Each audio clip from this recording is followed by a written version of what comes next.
Hello everybody, welcome back to Doggo Card Reviews. I am joined once again by my co-host Gavin, and today we have a special guest. We have Mike coming all the way from Arizona. You might know him as a judge for regionals in that area. So say hello. Hi, everybody. All right. You guys always argue with me on all the boards. So it seems. Alright, and without further ado, this is going to be something different. We're going to go ahead and make some predictions for an upcoming August 2020 Japanese restriction list. And of course, before we actually go through with our predictions, we do have to preface this with a few things, like the current restriction list as of February 2020. And without further ado, I will hand it over to Gavin. Okay, so let's see here. We have I choose 1 and 2 for Capo and Dal Segno. Let's see here. We have Rest is banned in LB. Poor Rest. And we also have the Swing that's also banned, and we also have the Unlinking information. Unlinking information that's also banned. I forget her name. I forget her name too. Oh jeez, I watched Haruhi. Asakura, what's her last name? Asakura. Yep. The woman who tried to kill our MC-kun. Let's see here. We have Nesquik. Magica is still at choice 1 of 2 at limit 2. Oh, my former Queen of the Skies at choose 1 of 4. Oh my God. We have our favorite rabbit to choose 1 of 2. We have the infamous discard a card banned. Cordelia's Garden banned at limit 2. We have Boats at say goodbye to Junyo and choose 1 of 3 between the Anti-Savage, Anti-Heal, and Riki. We have Action Mask banned at 1 copy. And we also have Monogatari. Choose 1 of 2 between the Snail and Hanako. We have Love Live Sunshine at limit 1 Yosuro and choose 1 of 4 between the Osusum, the It's Joke, the Rickroll, and another It's Joke. Bang Dream, we have the Forbidden promo. And then we also have the Fumio, the Stock Swap, and the Refresh Counter. Choose 1 of 3. Logic, Merlin is banned. Kemono Friends, we also have Heave Ho and the Alpaca. Choose 1 of 2. And then we have Fate's Day Night at choose 1 of 5 between the Healing Bench, Global Clock on for the Azusa, and 1 of 2 refreshes. They could have easily prevented choose 1 of 5 by just saying you can only run up to 4 copies of the refresh. That's true. That's true. But no, apparently running 8 was A-okay. Alright. Hey guys, it's a different name, technically. You're not wrong, but then I can bring up a bunch of different cards that say this count. You can have up to 4 copies between this card and a differently named card. They did that for Love Live. Yeah, Love Live. Milky Holmes. Milky Holmes SFPs. Yeah. Alright, now without further ado, we're going to go ahead and continue on. There's no point in talking about damage predictions without talking about what we think is the current state of the mega game. And of course, you may disagree, but if you really disagree, leave it in the comments. Comments are good for the YouTube algorithm. Yay! So this is how we break it down. Between S, A, and B tier, we're going to go ahead and break down through each individual title and why we think where they are, where we think they are, and we will move on from there. So we will begin with none other than the S tier. Alright, so I'll begin again. Alright, so in my opinion, one of the best decks in the format is Albuto. Like, holy balls, Batman. Like, unbelievable card advantage. And a finisher that goes, shit. Do I have any responses? Please tell me I have responses. Oh, if you don't have any, oh, well, you're kind of screwed there because pretty much a lot of players like to play in terms of compression. And Shoko over there just says, nah, say bye-bye. And you go cry. I hope if you have, I hope anybody who has faced this deck, I wish them the best of luck because you're probably gonna die, and there's not much you can do about it. My co-host, he knows the deck. Yes, I do. I fear the deck. Mhm. I'm even as the pilot, so It is a force to be reckoned with. now of No. course 8 choice is also a variant that you also need to fear as well. That's the one that I'm on, and that I think is a miserable nightmare to play against. I've had to one of my buddies out here. I think 2 of my buddies out here run the 8 choice deck, and just as you said with compression, like having to deal with like 9 different instances of damage in a turn. That is very scary. You're gonna get pecked out either way. Yeah. So Yeah. Both are equally dangerous. So I'm gonna pass the baton. I'm gonna pass the baton, and we're gonna talk about Psychono next. Alright, I guess I'll do this one. So, Psychono, people have with the flex that we have introduced all these cards that interact with memory much more so than set 1. And you still have very good memory generation cards in the form of Izumi and Iriri from set 1. And combined with cards like the level 0 Utaha to just recur your characters and also sending herself to memory to then eventually feel your level 2 early play Megumi to just be like, hey, I'm gonna play this, you cannot do anything about it because F you. And on top of that, you're generating massive, ungodly amounts of compression that this deck will just try to outgrind you with its 10 plus cards in memory, easy compression, easy deck fixing, Izumi. It could just sit back and just, hell, it's just slam wings into you, still have hands, still have resources, still have compression. It does not care. It's extremely obnoxious. It's one of the least uninteractive decks in the game because of what it just doesn't care to do. It's like, cool, I empty my board out, that's fine. swing for the 2 to 4. I'll probably cancel like 66% of the time. At least Albuta interacts with its opponent. Yeah, a little. I mean, it's not much, but No, that's not saying a lot.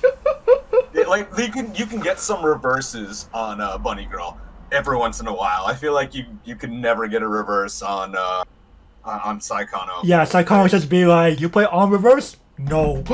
Yeah, that JC Shinobu just doesn't. The Utaha just does not care. And my shout out to my buddy Phil out here that just beats me up every time he puts that deck down with that particular build. For sure. All right, I'm gonna pass it over to Mike. You want to talk about SAO for us? Oh man, so SAO, that's interesting because I was actually really excited when they printed the 10th anniversary set because finally I feel like SAO is in a place where it's really strong. And I felt like it hasn't been at the place where it's at in a long time, if maybe like ever.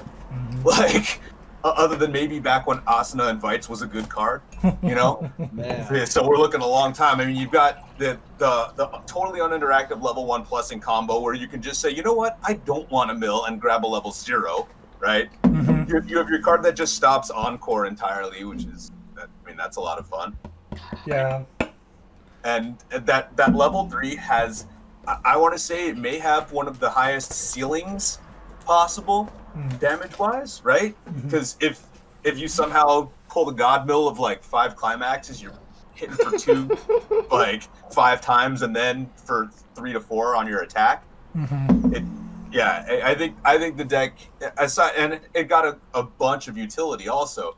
Aside from like anything else, I think it's in a really, really solid place right now, and can definitely compete on par with any of the rest of these decks. Yeah, for sure. I'm shuffling SAO as we speak. He's just like, I'm ready to play this, even though it's like no event. we won't talk about my favorite Mill 11 version of the. Let's go. All right. That's a meme. All right, let's take this back over and talk about one of the all-time boogeymen of the format. All right, Gavin. Why hello there, Konosuba. Okay, I mean, it's been one of those. What? It's so privileged. Like, it has both defensive tools, offensive tools. It doesn't need to even enter combat to kill you. That is the scary part. Like, you can't do much about it besides clearing your board. And even then, Konosuba's like, you have a clear board? Okay, I'm just gonna swing in. Who cares? Mm-hmm. And then its weak point is its level 1 game, and even then, like, Bunny Girl Yun Yun isn't that bad. If you choose to play the new Megami combo, she's not terrible either. Like, neither one of those two combos is like awful. And of course, one of its Achilles' heels was, the Resonate only get you 1 card. We now have a traditional Brainstorm, so that problem has been solved. And they're like, well, how do you defeat Saikano? We have this thing called the Konami code now, which goes, hey Saikano, lose. You just lose. Not to mention Foreclosure. Yeah. The new finisher. But bye, Fumio. I don't need you anymore. I can just include a... Oh, and anybody remember Yui Yui? That thing's a card too. Why? Why Bushiro did you give... Why did it have to be magic? I mean, it couldn't just be like its own separate Crimson Demon clan trait. Right. It's magic. I feel like Konosuba has 2 really, really strong, linear, and to me, boring to both play and play against decks. I feel it. And because like it's the same game every time. Yeah. Like either of those decks, I really do like the newer deck a little bit more because to me it's a little bit more fun to play. But either way, both decks do almost the same thing. And I completely agree with Mike on that one because, well, though she is a solid horse to take to any competitive event, so like all 4 of these horses are solid. I mean, you can't go wrong. Look what Konosuba's doing in the English format, even. It's tearing that. What scares me is that the English format's giving Konosuba everything for the most part. And we're here like, so where's Idol Master Cinderella Girls Season 2? Where is Love Live Sunshine Volume 2? Where's my Monogatari? Where's Monogatari second season? It's not even a good set anymore. Like, I'm confused with what English is trying to do sometimes. Make money. They just want to make. They just want to make money. They just want to make their Titans dominant and continue their utter dominance. Dude, the new Konosuba, I think, even has better game against AOT than the old one because you don't need that Bunny Girl Union to take a reverse. Yeah, you really don't. Yeah, you just go, all right, cool. Now I have Aaron, but I don't have to reverse anything. Yeah, pretty much. All right. Well, moving away from the S tier, we're gonna go ahead and move on to a bar down, the A tier. We'll start off with none other than the Idol Master Million Live, represented by Mirai here. Whoops. name mixed up. Mirai. Anyway, I flubbed it pretty much. So anyway, so this deck kind of plays like traditional Idol Master, where it has events that are now much better, much more to par. We have things like Flower Stand to enable easy early plays. We have things like Energy Drink to get easy stock. We have that reg event that just goes like burn a Gorillion. And it also has very, very solid utility cards all around with some usable climax combos for climax advantage along with decent top end in the form of some characters to just do some extra instances of damage on top of your event that's burning for a Gorillion. She has a usable combo at 3. You also have Kotaha, who also burns 1 times 3 if you manage to get a reversal off. I mean, there's a lot of variants that you could take with Million Live. And, yeah, I agree. Yeah, I really enjoyed the Kotaha variant with it. Like, that was a lot of fun. At first, it seems like a discombobulated pile of cards, but when you actually play the deck, you're just like, yeah, this is actually pretty good. Oh yeah, absolutely. I ran it in my regionals last year. Unfortunately, due to the way that the regionals wound up setting up, I had to play against AOT with it 3 times. Ouch. And I only saw my runner in 1 game. That was the game that I won. Sometimes Weiss Schwarz be like that. Yep. Alright, let's move on. Okay, we have Love Live Sunshine. Wow. So, mostly speaking about I'm gonna mostly speak about Shaoran here because, well, that's kind of the premier deck of that. And holy crap! At first, I was just like Shaoran. Shaoran seems like utter trash, and I played the deck. I was like, Shaoran is extremely good actually. Like, Mm-hmm. there's a reason why it got restricted another time. Just like, why would it get restricted again? Love Live Sunshine's not that good anymore. And then people were like, no, give it a try. And I was just like, okay, Bunny Girl Chica, not a bad combo, and the new Yo combo. I really like both of them actually. The additional restriction of Water Blue New World Mari was really just because her ability to not only drop search but also to draw and ditch is very powerful in a standby deck. Yeah. And at first I doubted 5,500 power. I'm never getting a reversal off. No, I get those quite frequently actually. You just have to know how to play smartly, and even then, even if the combo doesn't resolve, you're playing standby, so who cares? And exactly that's what the old Bunny Girl deck used to do. You know, same thing. Like Union just didn't like that's the thing because Union was on a door instead of like the newer standby. Like okay, door is cool when you trigger it, but you know when you play it, it doesn't do anything. Just gives you the 1k1. I wish with standby you're like cool. I get a new boggy on the board. And then, you know, what's funny is what really turned me around was actually playing Kaede from Malabutsa. I was just like, you know what? I can get reverses to the 5/5. Yep, that's just what I was saying. And I was just like, well, I also get the additional benefit of standing by it in 2/2 Wooby or 2/1 Rick Roll. And fucking fantastic, let's go. Yeah, easy hand filter, easy 1-on-1 hand filter. We take those. I mean, there's a reason why I put Shaoran in the A tier. Alright, let's hand it over to Mike to talk about everyone's new revived favorite. Charlotte. I actually love Charlotte, and a couple of buddies of mine out here and I have been trying to test different builds of it. I'll be honest with you. I think when Charlotte hits its stride, it may be viewed as S tier after a point. It just obviously we don't have a season right now for it to be played in. The fact that the U turns off, 3/4 of end games, and then your level 3 now basically turns off the rest of them. Like it's really difficult to deal with a deck that's that big on attrition. I also think that the fact that we don't really have a season right now is the reason it hasn't seen a ban list hit. But it could.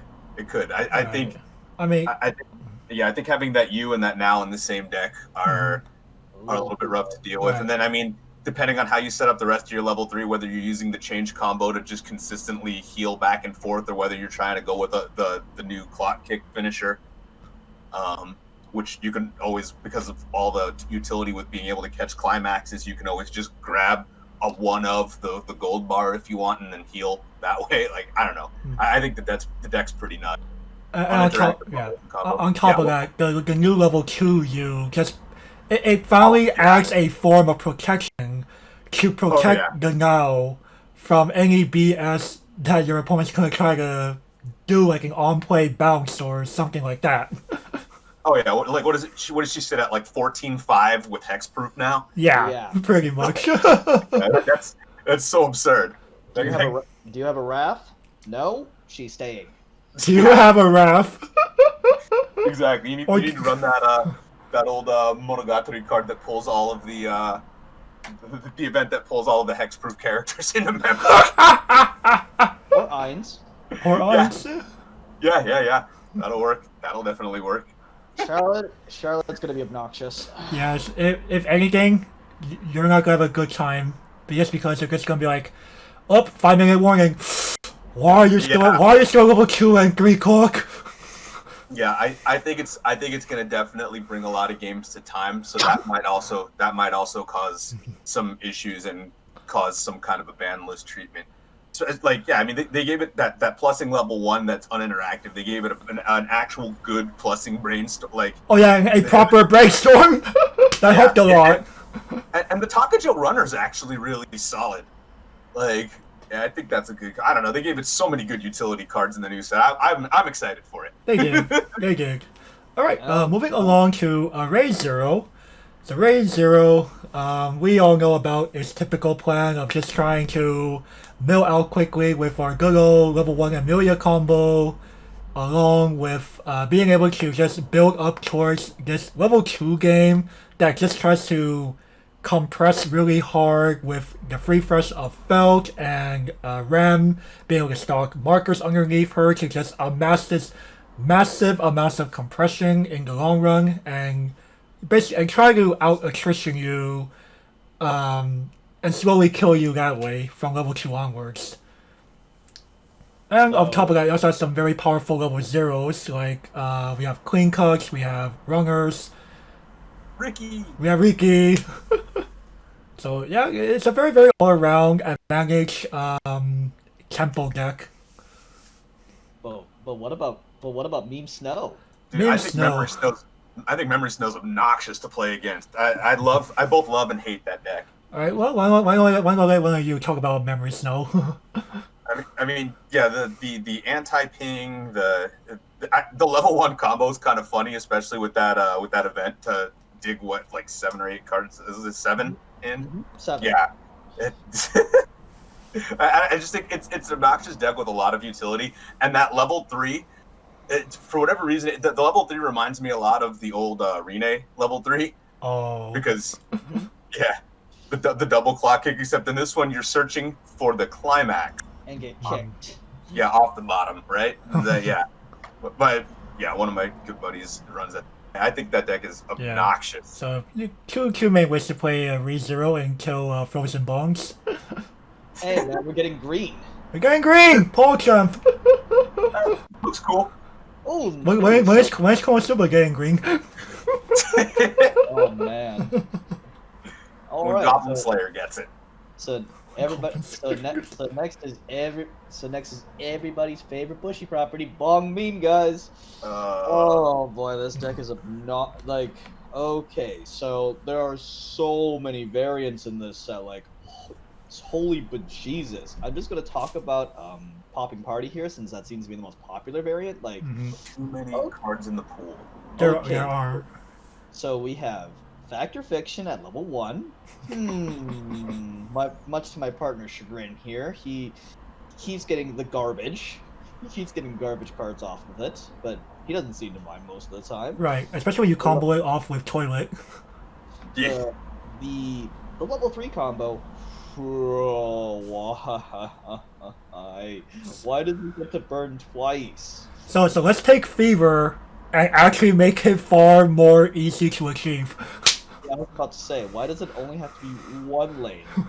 Instead of all 3. And then, of course, it's level 0 game's not bad. I mean, you guys got Jumper Joe again. Yeah, but Dick Arisa. Oh, yes. Dick Unbombable Arisa. That bonsai tree is really, really hard to eliminate most majority of the time. Yeah, and of course you have Tutu Sayo, who just sits there and just laughs at you as you try to kill her, and she goes, "Nah, bro." And you still have cards like Wedding Saya to just make sure that one of your level 3 costumes gets her reverse off. Pulls no to Machine of Ice. Pulls no. Yeah. Because you're playing 4 Toilet and some number of Good Luck Bread. Yeah, Bradford Day and all that. Yeah, I don't know. I think one of the biggest things to deal with Bang Dream, and one of the things that makes it the biggest headache is the card pool is absurdly large, and there's so much utility that, like, what can you do to make it less consistent with a ban list? There's nothing you can do. Like, you can ban 3/4 of the finishers, and you still have solid finishers. Like, there's like 3 or 4 different level 1 games that are still really strong, you know, and they have been since the first Garupus, you know, like it's crazy, like the amount of cards and utility and like good cards that the set has and different options. Like I agree. I hate sitting against Mocha. Like Mocha's to me Mocha is absolutely nuts. I hate sitting against Yukina because if they pull off one reverse, you're like, all right, that's the ability to take an entire level of damage if you're unlucky. You know? on top of that, like, that's the thing. Like, I love Bang Dream in that because of its great card pool, It's kind of like a deck builder's paradise, but also a deck builder's nightmare sometimes. Yeah. And Yeah. And guess what? It will always continue to get support. Yeah. Morphonica 1. More Farco win. More Ras win. What? Can we bring back Glitter Green? No, Right. no, not more glitter green. Give me an RAS finisher that's not a one-shot clock kick. I'm stoked. Like that's the thing. Ras has a decent backbone, but it just needs something to build on top of that foundation. Yeah. They're just kind of teasing us with what they gave out in Volume 2, and I'm pretty sure like a Volume 3 or a Girls Band Party Volume 3 is going to give that band a bit more oomph. Oh yeah. Like I've actually been running the deck with the a back row from what's it called? From Afterglow, the one that allows you to grab things out of clock when you trigger a gold bar. Oh yeah, for sure. Just run a gold bar. Easy. Like, yeah, it's a fun deck. It's not. I mean, not that strong, but that's fun. Okay, that's the game. Bang Dream has possibilities, but yes, Popping Party is the deck to look out for because it is a standby with pants, and it just doesn't.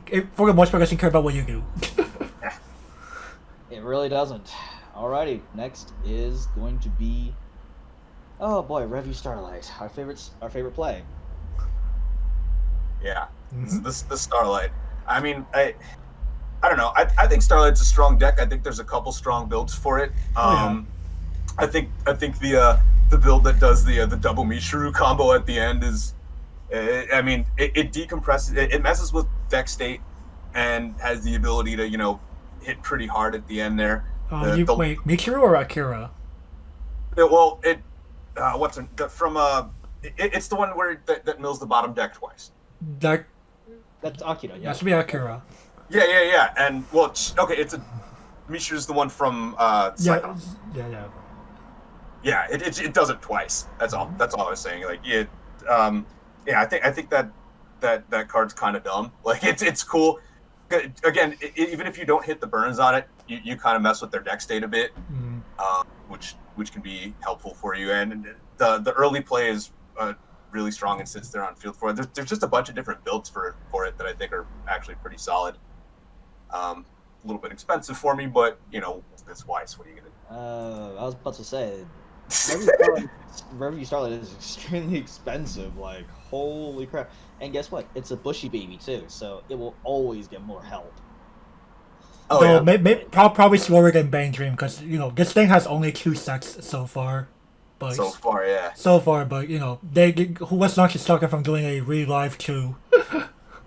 Oh yeah, and that new PR that it's getting, I thought looked really fun. New level 0. But speaking of level 0s, this also has one of the most powerful clear-cut clones. Yeah. Bananas. And on top of that, Lolafin combo is like another one of these like uninteractive combos. Yep. And also, she gets big on defense. Because of the act, you combine with like the act stuff of her own ability and your brainstorm, because that's also from Frontier School of the Arts, and they all do like this on act give power thing. So play 2K counter. She's like what 9,000 now? Like Jesus. Yeah, or she's like an 8K, and then one of your other characters gets boosted. Yeah, like imagine being able to play Vice Commander Asuna in Revue Starlight. but better because you're splitting like 3K's worth of power across 2 characters. Pulls now. Without paying cost. Alright, let's hand it over to Mike for Goblin Slayer. Ooh, Goblin Slayer. I thought, like, when this deck first came out, I think 3 or 4 people in my local meta were running it for a good few weeks. It's Goblin Slayer is a nightmare to deal with unless you specifically heck for all of and it depends, I guess, on your build, because you got 2 builds. You've got obviously the 8-gate build and the build that I think is miserable, which is the Priestess build. Priestess build, all the early plays that neg all the soul in the world as long as you hit either a character or an event on your top check. And the 8-gate build that gives you some pings but also top decks things, like And obviously, if you like gate over pants, you know, if you're one of those players, that's super helpful for you too. The level 1 combo is absurd. It can, like, I feel like that's the elephant in the room with Goblin Slayers. The level 1 combo is absurd. Right. It's search or salvage, a torch event. It doesn't need to reverse anything, just does it on attack. The ability to hit it from your waiting room or your deck makes it extremely powerful. And if you're using the trial deck torch, which is the one that is used in the meta deck, at least as a 3 of. I see some people going 3-1 on it, but I used it as a 4 of. It allows you to mill through your deck on either player's turn, to grab cards and to be able to compress yourself differently. And oh man, this deck. Yeah, and you could tell that Bushiroad really felt like they kind of went overboard with Goblin Slayer when they start making combos that do very similar things, but they had to make them a bit weaker. Yes, absolutely. Krosaya, for example, right? Why is he always 6K? Why is he always 6K? The thing about it is, he's always 6K, but like, not a lot of people run the 2K backup if even at more than a 1 of in that deck. So yeah, he's strong, but at least there's that point where the deck build doesn't always support him just living forever. Oh, I run 2 of them. Gotcha. I used to run it as a 1 of with obviously the 4 torch counters. On top of that, you also have Gate of Scroll to protect you even more. Yep. Love that card. Oh, but Mike, what about yellow? Dude, the mono yellow build, I mean, obviously, I don't think it's necessary. I mean, maybe my tier at best, but I think it's fun. I think that's the build that I more enjoy playing because I feel like it's unique and fun. I mean, you hit a lot of damage with that, and Dwarf at the end is really fun to use. Yep, I mean, mono yellow took Las Vegas of last year, so yeah, it's not a bad deck, honestly. Mono yellow is just all the soul triggers and all the damage get smorked in the face. And the fact that it does host certain decks like the other Goblin Slayer deck and AOT with the ability to make it so that you can't use more than 1 event in a turn. that definitely can be an anti-meta call at that point. I think we'd be doing this deck a disservice though if we didn't talk about the Chaser. Oh yeah. Oh, definitely. Why is it level 1? Why is it level 1? Because no one can side attack. And why does it enable an early play? Yeah. Did they have to do both things? The Chaser is super silly. And yeah, I don't know. I was also in a conversation with some people on one of the boards last night about the underuse of the Ricky in the set, because it has an actual search Ricky for the level 1 combo. And I don't always see people using it at all, if they do, not always at 4 of, and I think that's like copies 5, 6, 7, and 8 of your level 1 combo. Right. I don't know. The deck has a lot for having 1 set. And you know what's funny is there's also another early play that is Kamon too. He's like, hey, let me go grab Gate of Scroll. Easy. Yeah, I'm about to say, that Gate Scroll, very, very good. let me play an extra copy of Scroll on a body. Seems good. I know some people play a standby build of the deck too. I don't think it's the strongest version of it. It's more of a build you play to outplay the regular Goblin Slayer deck. Yeah, that makes sense. I could totally see that. I think when Goblin Slayer came out, it was S tier, but with the things that they've made to essentially help counter it, or the fact that people have learned to play against it fairly well, puts it back down to A. Yeah, like it's still a solid build, and you definitely should not underestimate it by any means. Yeah, like as a teacher, from my perspective, if you're giving pluses and minuses, I feel like it hits an A+. Do we just draw a line right there, Goblin Slayer? Like everything from here onwards up until Million Live is A+. I mean, yeah, kind of. Like, and sometimes even more of these decks, because the A decks can really fluctuate depending on what the rest of the meta is doing. This is true. This is very true. And this is basically just a snapshot. Yeah. time. So, and of course, shout outs to Stand by a Shot for those of you insane enough. Smork. Shout out. I mean, hell, that deck goes smork. Smork. I won't talk on that deck. Alright, moving along, let's go on to original Love Live. It's been in Weiss Schwarz since the year 2013. And who boy has it gone through many identity changes.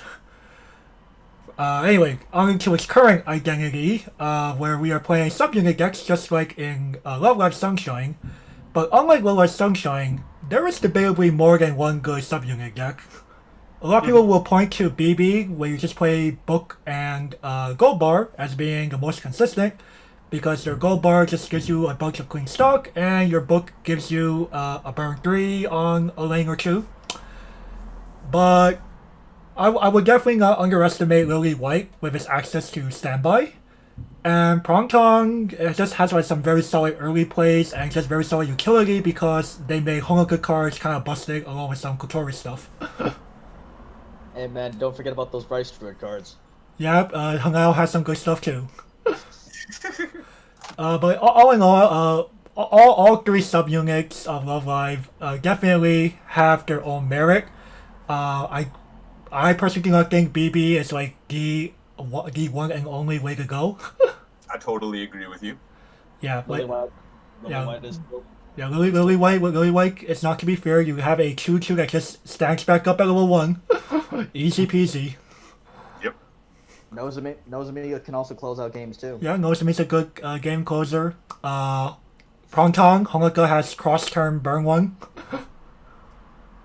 And of course we have Rice Druid early play.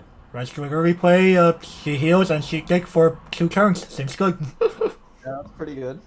Like I was excited when the new set came out because as a much hated Nico fan, and also a huge Maki fan, like I saw the BB deck and was like, sweet, all right, here we go, cracks knuckles. Like my biggest part, the reason why I say identity crisis with this title is because it shifted from being like we play a bunch of good yellow cards to being we play a bunch of non-yellow cards that are good, now to playing subunits. I'm just like, where does this title want to go? I remember the days of was it Umi back row? Yeah, Umi back row, front line 3 Ellie. Yep. Sick there pass or swing pass. Trying to get over my 7/5s. Yeah, and have a potential 1500 countering hand. Let's go. Yep. Oh man. Those were the days. Those were the days. Now we have what's yellow? What's yellow? Yeah. What is yellow? Ah. But yeah, all in all, Love Live has solid cards throughout. Like, very good level 0s, very good level 1 combos all around, decent early plays all around, very good top ends all around across the 3 subunit decks. Of course, I think the one that you will be seeing the most is probably BB, just because people just like those 3 characters a lot, and Gold Bar is a good trigger, guys. And who can't say no to free clean stock? Right. I was about to say Gold Bar and Book. And remember Classic Sal? Classic Sal. Yep. It's last shot. You booked in the bar, guys. Booked into bar. Alrighty, next we have the boogeyman of the English format, Shingeki. Oh boy, what else can I really say about this deck? Though? it can rumble even in JP. It's just like Aaron gets colossally huge, and then he bounces back to your head, goes, nah. It's like and gives you a very, very good event on top of that. Oh, you decide to front attack? Okay, sure, I'm a bounce and gear in response. What? On top of that, because Japan feared and respected Kaban, Japanese players tend to shy away from playing Mikasa, like people doing English format. So some people just choose to play 2 level 1 combos, both of which get you gear. So literally, they just play the denial game all day long, and now, of course, the build that you're most likely going to see is going to be the English build, Aaron into Mikasa level 3. while it does have more counters in the JP format, at the same time I go, I hope you're not relying on reverses because Aaron just says no. Yeah, the fact that Japanese titles have that more Japanese titles have access to on attack combos rather than on reverse really does shove Attack on Titan down quite a few spots in the JP meta. I think it's also, I'll be honest with you, I think it's also kind of the reason why they started printing bounce runners, or cards of that nature are why they started printing bounce runners, because, you know, you full field errands, a regular runner doesn't matter, right? Run out of the way, just run into one. Bounce runner, at least, like, you get the option of saying, okay, cool. There's a possibility that there's going to be no errand reverses this turn, and I can sweep them next turn. Yeah, jumpers have definitely changed up the game. And of course, their end game, well, it reminds me of Charlotte. I hope you have that Wrath handy. Yeah, the Mikasas get pretty big, and they just sit there, and yeah, it's rough. You can't even bounce them. You can't even. Hashtag thanks, Armin. Yeah, so the Armin, like, when people, aside from the Aaron, the Armin might be the most broken card in the deck. Like, because he's self-hex proof too, right? Yeah. You literally can't. It's super uninteractive. Yeah, Attack on Titan's like, I get to do everything on your turn and my turn. You don't get to do any. You don't get to do that much on your turn. Have fun not playing the game. It's cool that they've been printing a lot of anti-runners lately, and I feel like they work perfectly for this particular set. Right. Oh, and Armin Runner is still a good solid turn 1 play. Oh, definitely. Oh yeah, absolutely. And that's the game. It could play 8 runs if it felt like it. It could. Instead, it just opts to play 4 runners and 4 stock bomb. Oh, stock bomb. Hey, stock bombs can be used for removal. Yeah, they could. Well, and he's the magic 500 power, so hi Hibiki, bye Hibiki. Yeah, and he boosts power on attack for. Yes, he goes. So he helps you grab your reverses. Like he was actually a pretty useful trial deck card. Yeah, it was back in the day where you had to buy 4 trial decks to get a playset of. Oh, that's right. It was before Trial Deck Plus. Rip. And then, of course, Krista is still a card. Krista's still a card? Great, Krista. Can't disrespect Krista. Nope. Oh man, this is like. But anyways, Shigeki, still a very, very powerful threat. Don't underestimate it. Of course, everybody should know how to play against it by now. Yeah, it just doesn't always work. It's a good deck that allows you to rebound if your original plan doesn't work as well. This is true. A lot of forgiveness. Yeah, it does have a lot of breathing room. Yeah. All right, next is Summer Pockets. Mm-hmm. Yeah, Summer Pockets. It's a good deck. I mean, look how much of it was in the top end of last year's Nationals. Oh God. Well, our incumbent champion won with Summer Pockets for a reason. Yeah, Shiro has a strong that combo in the exact way that they tooled it is fantastic. Unless you can't hit a reverse, obviously. If you can't hit a reverse, then you're kind of negging a card to hope that your Shiroha stays on field, right?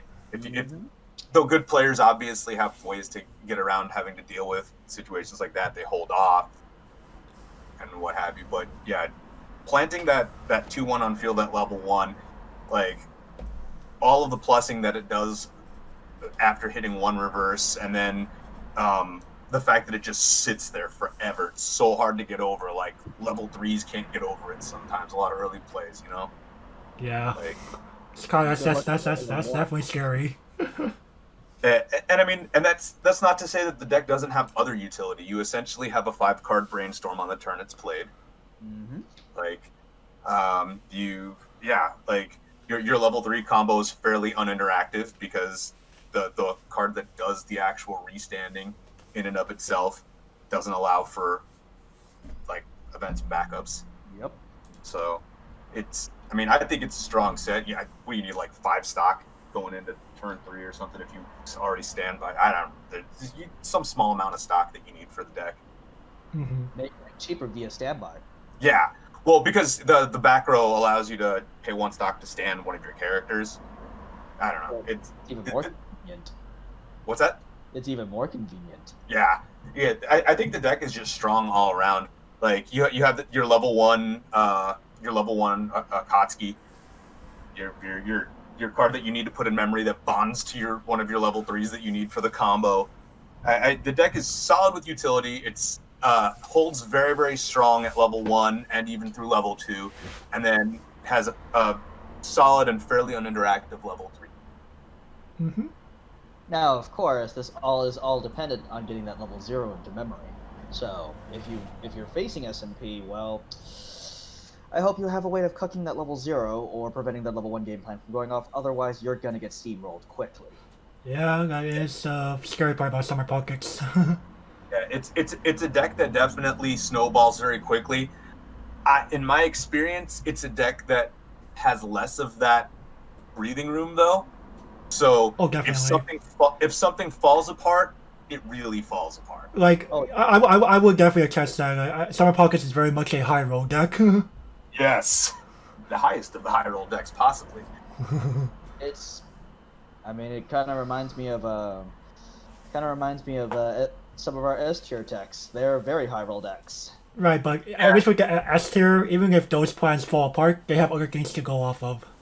Yeah. Whereas Summer Pockets doesn't really have, as Mike was alluding to earlier, doesn't really have that breathing room. Yet. There is another set on the way, so we are holding our breaths on that one. Come on, Reflection Blue, give us Reflection Blue. help. All right, moving along, we're gonna head back into Isekai territory with that time I got reincarnated as a slime. So this is a title with lots of good utility levels. We have Rikis that also have that also discard to bounce an opposing level 0. We have a bomb that can also stock swap opponents for an additional 3 stock. We have a oversized Osisa profile for level 1 or higher cards. There's a clear cut with the anti-runner slapped on it. And Shizu's a very, very good uninteractive climax combo that gets you cards. On top of that, it also has a level 3 Rimuru that synergizes with a level 3 Rimuru from the trial deck. And I think it's actually pretty neat, where that means the deck becomes more affordable by default, and allows this deck to be played in higher numbers, and while also being a fairly strong linear game plan. Not to mention, Caesar level 3 is obnoxious. Yeah, Caesar level 3 is very obnoxious. Early play on top of having recursion. And she healed you. Yeah. So, basically, she's Yun from Konosuba, except easier to summon, and then you just go, well, if I anti-change this, he just hand encores in response. Yeah. So, I'm just gonna let it beat me up, apparently. Won't play bombs. I think it also, it's got some good anti-standby utility in the too. Oh, yeah. Mm-hmm. I feel like that back row is pretty solid. Definitely. Not to mention, it also has potion making. Potion making. Hard. Literally, it's Felix. Mm-hmm. Sure. That can get you stock. Sure. True. Yeah, I think the fact that you can play the level 2 or the level 3 climax combo so cheaply, as far as dropping all of them to field by pay 1, rest a character on field. Mm-hmm. Yeah, I think it makes it much easier to set off 3 of those, as I've seen happen often to me. And of course, burn 2 is a nice even number. Yeah. I remember a long time back, someone doing a write-up about how 2 is the magic number in Weiss. You have the best percentage as far as over ping ones. You have the best percentage chance of burn 2 sticking and blah blah blah. I mean, obviously because of compression and how that works, the higher you go, the more likely. So it's the best spot for damage to push at level 3. Mm-hmm. Alrighty, moving on. Excuse me. Moving on, we have boats. Oh boy. Former juggernaut, but she can still very much rumble. Like, holy crap, you have multiple game plans. It's like kind of like the Love Live. It's kind of like the whole Love Live problem where its card pool is massive. It has 5 complete sets along with abyssals, but we're not going to talk about abyssals in this commentary. We're just going to talk about main Concola, and let's see here. You have the Iowa game plan. You also have Nelson, which is you definitely want to fear Nelson. I mean, Hail Mary, let's go. You want her paired up with 2 Musashis? What are you at? Like 3-2? Yeah, you're dead. Probably. I like the thing that makes Nelson so scary is that you have 3 instances of damage happening before you even go into battle. Not to mention, it has usable level 1 combos. A lot of people, go with the standard dig 4 take 1, the Amelia style combo, and I go, I mean, that's pretty safe. Prong Zoigan. You also have Zuiho Kaini. Yep, and you also have little Luigi over there that everybody tends to ignore. Hey, I've played against the 8 stock soul build before, and that thing's difficult to deal with. Yep, I've seen it. I've seen stock charge also viable on reverse blind stock 2.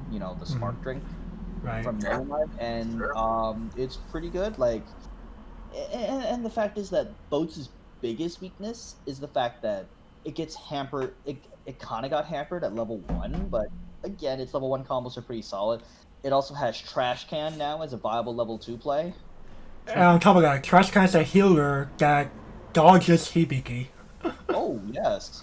And not to mention, it's the ban list. Well, there's a reason why those cards are still there. Can we please remove the Riki at least? That's what I've been saying. I don't know. Kantai to me is like, I remember somebody a long time back referred to it as an old sacred cow that nobody will let die. Like the thing with Conquest is this. It is like, I'll be honest. I don't know about Gavin here can't really speak because he didn't come in. He wasn't in the game at this time. But Mike, you might be able to attest to this. That when Conquest released, it changed up the way Weiss Schwarz is played. Period. Oh yeah, I mean, look at all of the. I feel like they test effects by putting them in Kantai. Like, I mean, look at all the way that people refer to so many things, even if it wasn't the first place to use it, it's always the most popular. Like, we usually don't call it an Asuzo, we call it an Akatsuki. Right. We call it an Magi. We call it a Musashi. Mm-hmm. Like, all of those cards came from old Kantai. Right. Anti-heal. No, it wasn't the first anti-heal, but I'd say it's still one of the best. Yeah, definitely. It was the most impactful anti-heal by far. Oh yeah, the anti-salvage. I mean, Hasukaze clones. Hasukaze clones. Shimakaze clones. Yes. Yeah, exactly. Shimakaze clone. Perfect example of that. Yeah, but the original set has 3 different what's it called? Anti-salvages in it. 3. So yeah, the set again. I feel like it tries to push new effects and see where it goes. Compass. Look at Compass. Yeah, Compass definitely changed up some things. Compass is a pay 1 mill 3 anti damage. Like in worst case, it milled 2. Or let me rephrase that. It dogs you 2 guaranteed damage in worst case for 1 stock. Yeah, that's pretty good. Yeah, like the deck way back in the day was basically impossible to deal with.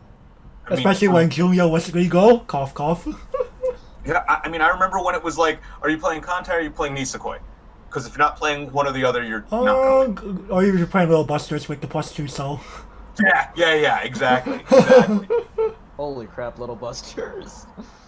I love LB, but LB is one of those decks that doesn't exactly know its place right now or know what it. Yeah, that's kind of true.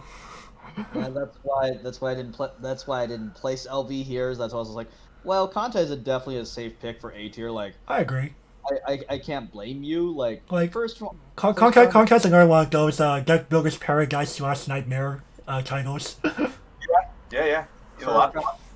First round of Nats, I faced Ben Shifley, and he was playing Kantai. I was like, oh god, no, not Kantai. Like, Kantai is like the anti-fun deck. It's one of those decks you don't always expect to see, but when you sit across from it, you're like, well, okay. You're just kind of like understandable, and you just deflate at least a little bit. And I see the pants trigger. I go, oh, I hope. Oh no, pulls no. You see who's on. You see who's on. You're like, Morosanso, Ikuso. No.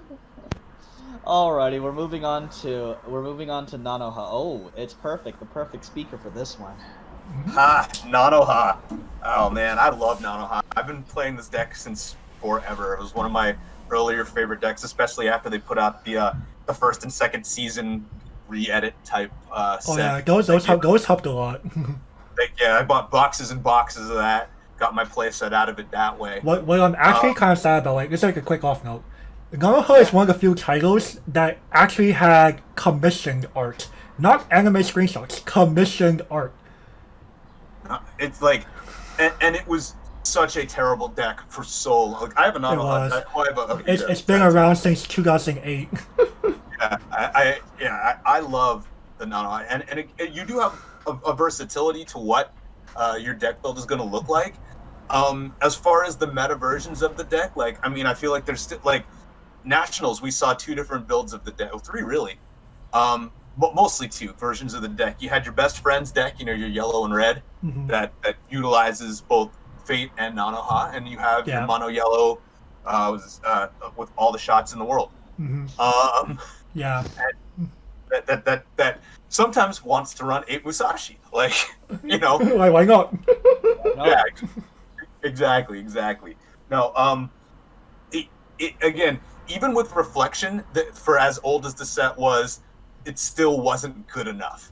So Detonation gave it. Detonation helped a very, very good chunk. You have a solid level. If you're running the red and yellow version, you have a solid level 1 combo that only requires you to have essentially the level 3 in your level zone that you wanted there anyway. Right.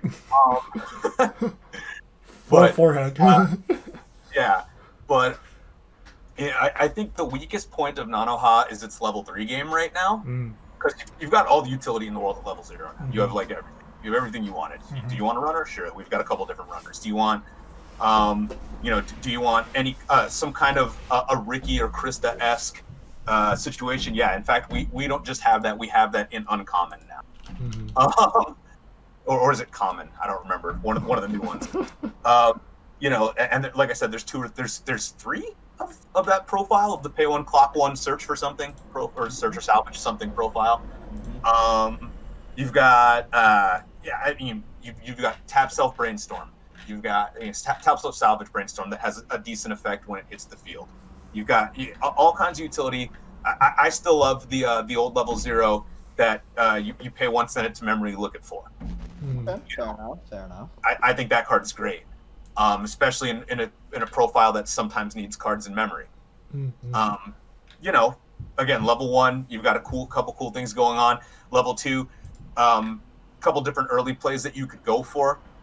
I don't think the early play heals are viable. I just don't. But I think the Fate that bounces is good. Not great, no, but good. Level 3, I think, is, like I said, where it hurts the most. Your level 3 climax combo is good, but not great. And like that's the way I look at it. And I guess that depends on how you're playing the deck too, because I do know Gavin loves to run a version with blue in it and grab that Hayate out there, the Ragnarok, and an anti-damage before somebody can even hit their attack phase, right? Like you get no on attack whatever that you would have gotten on a regular anti-damage. Correct. So like the only thing rough about that one is the fact that you have to pitch named cards. Yep. You have to run a bunch of Hayate cards, and the fact that she can easily be disrupted if you can just bounce her off the board. Right. She doesn't have the same protection that now does. Yeah, I mean, they do have a back row that gives some kind of hexproof, but I don't remember what it gives hexproof to because I don't use it. I think it might be. I think it might only be fate cards. I They agree might be with you. fake. I think you're correct. It's an old card. It's a very Yeah, old card. it definitely sounds like an ARF card or something. Yeah, I think it's her mom. But either way, Oh, even older shit. exactly. Either way, like they give the set some tools. The set has enough to make it somewhere probably in the A tier. Might be A minus, might not be. I mean, if you have a meta that you can pull reverses off consistently, then sure, it's definitely a viable deck. I love it. I've won with it. I've lost with it. I've probably lost with it more times than I've won with it, unfortunately. But that could just be me being a bad player. So there's that. But the Musashi is super helpful. I mean, that's why that card's still ridiculously expensive, other than just because Nami's on it. You know, it's Nanoha's a complicated set. I feel like it's definitely A tier, but I feel like it's something that you play if it's like the old Magic the Gathering Doomsday Legacy deck. You play it if you hate yourself as much as you hate your opponent. Yikes. It kind of follows the folly of Concole. It has five big boosters, so you're gonna have to look through a lot of cards. And so many other cards too. Yeah. Nanoha has what two trial decks, I think. If you count the one that comes with the old PlayStation or the old PSP game. You've got We are talking some gank. We're talking some gank old ass products. Yeah, exactly. I mean, but not a single broken card out of those old sets. But at the same time, like, if you look hard enough, you could find some interesting cards from like pre-2010. Oh yeah, the 3/1 event that burns and boosts power. That's a cool card. Yeah. Yeah, like there's definitely some cool cards from the old stuff, but I feel like they're more cool than they are really broken. Right. Sense. Like Nanoha never needs to see a ban list ever. No. We hope. If that somehow happens, we're like, oh. Yeah, who did they upset and why? Like, And, Like, what happened? And honestly speaking, from earlier, you can take Nanoha to a blind event. You can take it and be fine. Like, Yeah, took I it to agree. Magica. I agree. yeah, I think a big portion of what makes Nanoha strong is that nobody knows what it does. Yeah, like Mike. I don't know if you know this story, but there's a guy in Singapore who would enter with Nanoha like year after year, and I think he would actually win the thing like 4 or 5 years in a row with Nanoha. Yeah, with only absolutely. Nanoha. Yeah, he played the old Vulcan Rider deck a lot. Yeah, that was awesome. I always used to be so excited to see that. I know there was a player in North America that runs a lot of Magical Girl decks outside of me, that used to run Nanoha really hard. Nanoha and Madoka. From Ileana, perhaps. I don't remember what their name was. Right. Super nice though, and gave me some help a couple times on the board with some deck building ideas. All right. But way back when. But yeah, For sure. Nanoha, fun set, kind of a maverick. Yeah, it's definitely something that you should definitely not disrespect. Yeah, absolutely, even Alright. with its underrepresentation. Alrighty, Moving along, Gavin, I'm giving this to you Rewrite. Okay, and you know what? because this is one of your first competitive decks. It was one of my firsts actually. I took this to WGP regionals in 2018, and so Rewrite has 3 distinct decks. We have Special K, which is composed of the trio. We have Guardian, and we have Gaia. However, the Mighty have fallen with Gaia, so we're going to eliminate Gaia almost immediately. Come on! I thought the new cards made it pretty okay, but I don't know if I'd call it. Rip Gaia, the actual variant kept put Rewrite on the ban list for a while. Yeah. It was the boogeyman for quite some time, but unfortunately, I don't even have much experience with Gaia, so You Special don't. K. Now, Special K, it got quite the boost in Key 20th. I mean, its new level 1 combo. It's like, hey, we can finally find coffee much easier rather than having to play Kageki combo, which requires a reversal, and just goes, well, I'm not big enough, cry, and now Kageki's like, fetching coffee now. And then, of course, And honestly, it still relies on a lot of its old game plan. Kotori at level 2 and 3, she's not a bad stalwart. She's good as a defensive card. You could also run the Kotaro combo as well if you don't like Kotori, but although at that point I kind of question what you're doing if you're not running Kotori level 3. And now we have Guardian.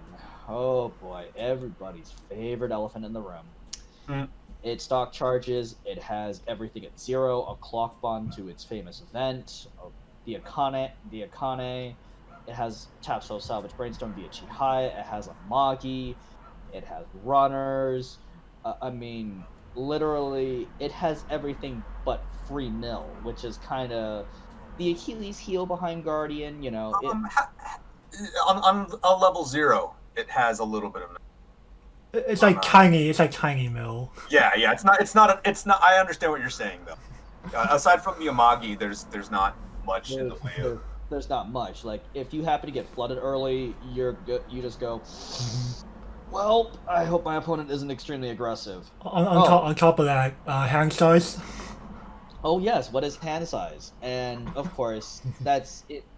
You're really, really expecting Shizuru to live a turn or two, and hopefully being able to transition to level 2 much easier, being able to recoup your hand size. I hope and pray you don't have to clock after Shizuru, but if you have to, you kind of have to. It also has an obnoxious 2-1 Trash Can Lucia that literally just puts early plays in the fucking trash. Yeah, what does that card sit at, 12k? 12k, yes. With the back row. Then you have, of course, the back row, and then you have Kotori to act as an additional level 2 play, and Shizuru at level 3. Like, the fact that she doesn't require a climax to burn, and she's cross-turn, like... Yeah, she's cross-turn? It's scary. Yeah. I see that kind of bone like, shit. And she gets a scry, and she heals. She's extremely obnoxious. So, funny story. During her first competitive showing, oh my god, I got trashed.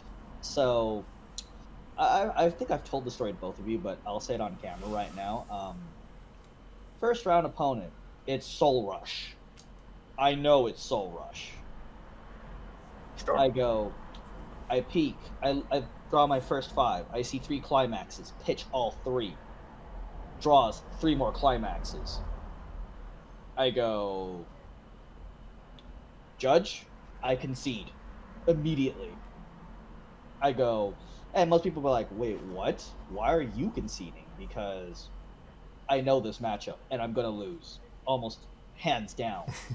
So, literally, my opponent and I, we literally just went outside and got a drink instead, because for 30 minutes, because at that point, like, the match is already over. I signed that match slip and just walked out because, well, there's, and then round 2, I fared a little bit better, and then round 3 was re-0. So at that point, the guy was just like, and of course, 2018 was kind of, I went in with Hino Logic at the time, one of the best decks in the game, but for Nats, but that particular regional, like ever since, I haven't really touched Guardian, but I'm glad that Guardian got some support, but unfortunately, it wasn't the best support on the planet. Like, so.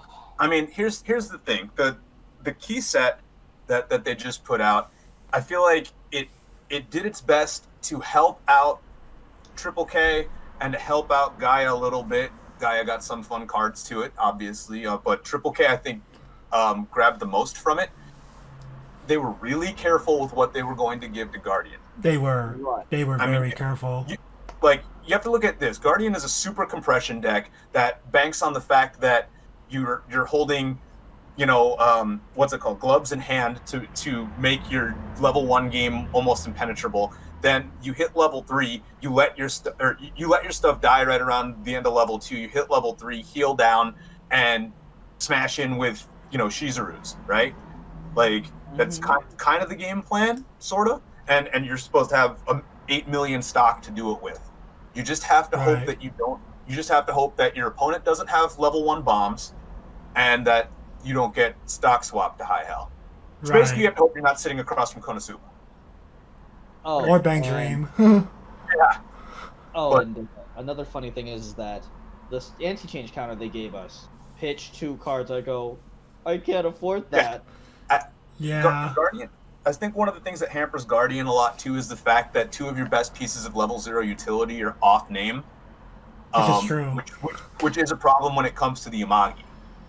Yeah, because you can't. You cannot grab a Kage or Chihaya, that's correct. Yeah, if you see 2 Brainstorms and a Riki, you're okay. Like, that's miserable. 2 Brainstorms, a Riki, and a Climax. You know, like. I paid 1 to whiff. Yeah, exactly. So sometimes that's how it be. And I think again though, I feel like it was intentional to not give them a brainstorm. Right. I really like there's actually a little joke on a certain Canadian channel where someone's playing Guardian and then he pops down the Chihaya bracelet and then goes like, "What the fuck? Are you colorblind? This is red, this is blue, and this is green and." Oh my god, that's good. Another thing that they did, I think, that was beneficial and some people didn't realize was they did add a lot of good blue cards to the Triple K build, which you need blue cards for Kutari.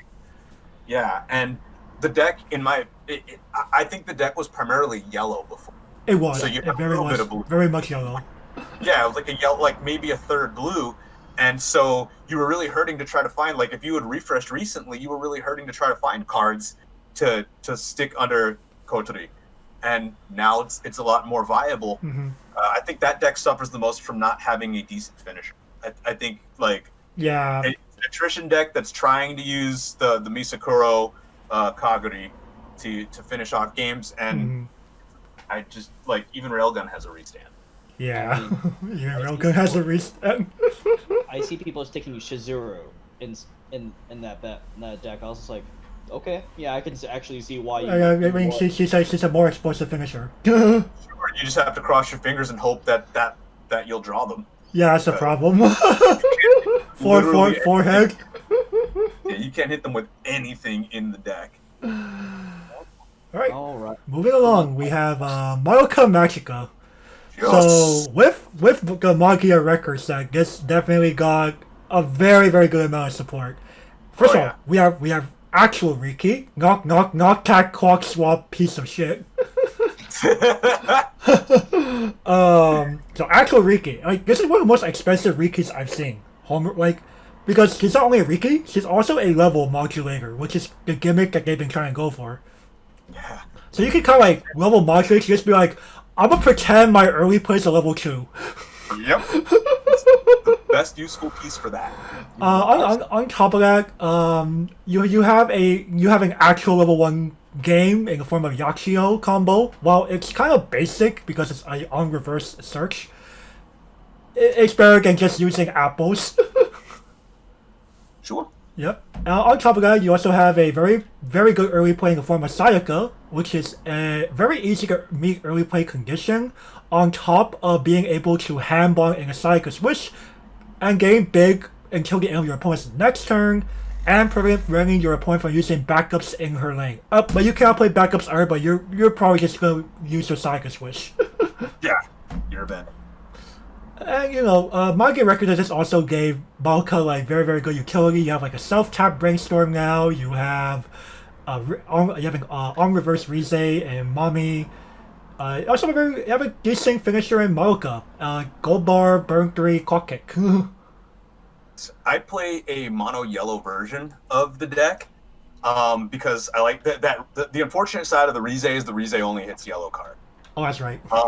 And the biggest issue with the mono yellow is that and what I think with the set in general is, until we see what's in the new set, the level 1 game is kind of weak. Yeah. Like, the best thing you have is a Shimikaze on reverse in blue, but if you're playing the mono yellow version, you can't use it. I used to use the Sana that was like an Aaron, but I found that to be kind of a waste. A bit, it didn't hit as much as I wanted it to, and it just wasn't that great. So I switched to the old Mami, which not perfect. It's a pay 1 Amelia on a stock soul, but it's gotten me out of some jams, especially because I tend to like mill 4. Cool. Like, here's here's the card that I want, trigger climax, right? So it allows me to pay those out. But I really like the Tsunono endgame. I think pinging one like a million times, especially with the event that you can use that adds a soul and and a burn one. Yeah. Like until you sit across from Kemono Friends and cry, you know. But like, like I said, the mono yellow version is what I run it. Aside from some level 0 utility, in the same way that, you know, Guardian can't hit some of its level 0 utility. Right. But I'm hoping that we get some kind of a decent level 1 yellow combo in the new set, because I think, I mean, I feel like preferably what it wants is the new Cardcaptor Sakura level 1, so it can hit its events. Yeah. But I don't think it's gonna get that. Right, like Madoka Magica does have 3 sets backing it, with like a lot of its spare cards definitely came in Magi record, but that's not to say the older sets didn't have anything noteworthy. Of course, we are hoping that Magi record anime set definitely propels this to hopefully higher A tier at the least. I'm excited. I'm excited. I want it to push it to S. I love magical girls and. Well, we will see where they go, because if I remember correctly, the anime is kind of like more about Iroha and Co. Yeah. So you know, the old crowd of Madoka, Homura, Sayaka, Kyoko, and Mami don't really play as big of a role in that one, right? Definitely not, but they are there. At the end of season 1, we got to see Mami and my best girl. Right. So maybe it will be like ReZero Frozen Bonds, where like we make it like a few cards representing the old 5. Yeah. I think, because I mean, we already have out of the cards that have been leaked, there is a 1-0 that has Madoka and Iroha on it. Right. I don't think it's playable, but it definitely it hints that Madoka still matters. Yeah, exactly. And for anybody playing the mobile game, we just beat the initial game. The game just the initial quests of the game just finished. Nice.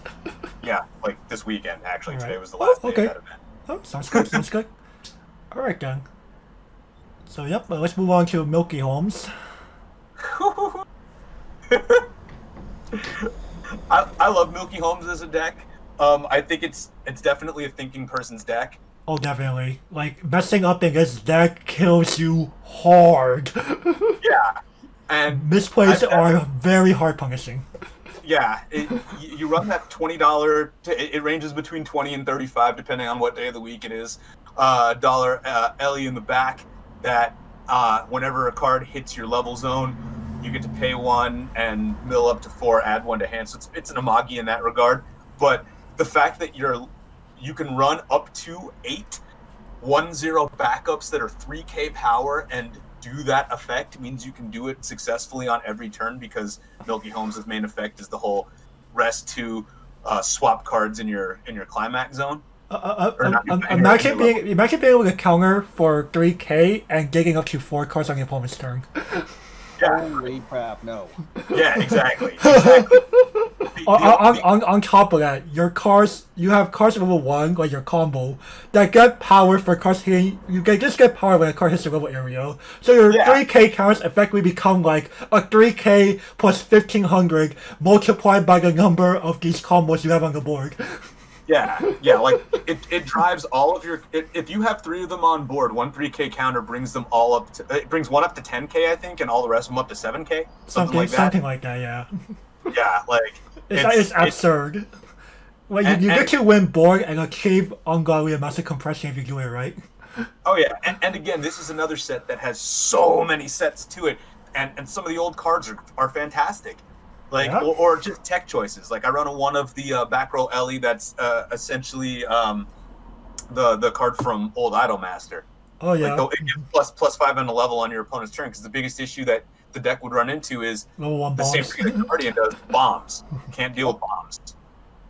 So. Yeah. Yeah. Now, Milky Holmes' Achilles' heel, in my opinion, is, well, not besides the skill gap, it's level 3 game. It's kind of... It's kind of lackluster. Like... There is a reason why some people still play a text copy of Witch. Yeah, I play a couple copies of it. I play a mostly green deck now in it. I switched over just because of the utility with the background, the fact that they've unleashed 2 copies of Garden. Yeah. I play 8-bar, but I definitely like. I think I only run 3 of the level 3 Ellie because the clock kick's okay. Yeah. But I'd rather have like a clock kick and 2 restanders on field. Right. Like some people would rather play what's it, Synchronicity and get the burn 4. Yeah.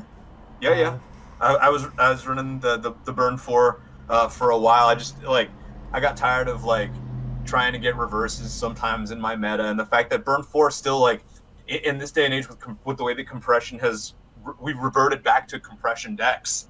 Yeah, we have like the days of old. Yeah, it's difficult to land that 4. When you do, you win the game a lot of the time. But it's difficult to land that 4. It is. Players have just gotten so much better. Not to mention, Milky Holmes also has a stock swap, if I remember correctly. Yep, sure does. Yes, it does. Sure does. And again, you can grab it. You can grab it from clock with if you trigger a gold bar with the back row Ellie. Some people have also started testing this deck around with Standby ever since it got that in that special product. Oh yeah. Standby into gold bar. Like you're just kind of like I'm just here to win board. That's all I care about. I'm just here to play a long game. I'm just gonna win board, get compression, and pray. And a certain Cordelia runner is like $1 billion each. I mean, they did come one of in a pack of sleeves. So they were difficult to get. They were difficult. They're shiny. It was kind of like the issue with the emo cycle for cards for Love Life. Which luckily got effective reprints. Yeah, but like, how expensive is that honker still? Right? Probably it's probably still 39.80 yen at this point. Yeah, exactly. It's just when you have to run when you have to buy 4 sets of sleeves that were very limited time so that you can run 4 of a card. Card's usually going to be expensive if it's like a card that you want to include 4 of in the deck at all times. You know? Right. And so yeah, Milky Holmes does have that problem. Yeah, Milky Holmes' 2 biggest issues were and probably still are, I guess, its price point. Yeah. And the fact that if you don't know the deck very well, you can definitely misplay, and even if you do know the deck well, really. And sometimes that milling, like, just like Goblin Slayer, it can be a blessing and a curse. Yeah, that is the risk you pay by playing like a Magi type cards. Period. For sure. Like especially on your opponent's turn. Oh yeah, opponent's turn. Yeah. All right. Man, having access to Torch on your opponent's turn. Yeah, that's pretty good. Plussing Torch that makes your field Gary. Yeah. 3K, a costless 3K backup. Yeah, it's easier to search that than searching Torch in general. Yeah. Especially because again, there are 2 cards that have the same exact profile, just in different colors. Yeah, you have a yellow one, and you have an Ellie. Yeah. Alrighty, we have Overlord. Ah yes, the skin. Ah yes, Irons and the boys.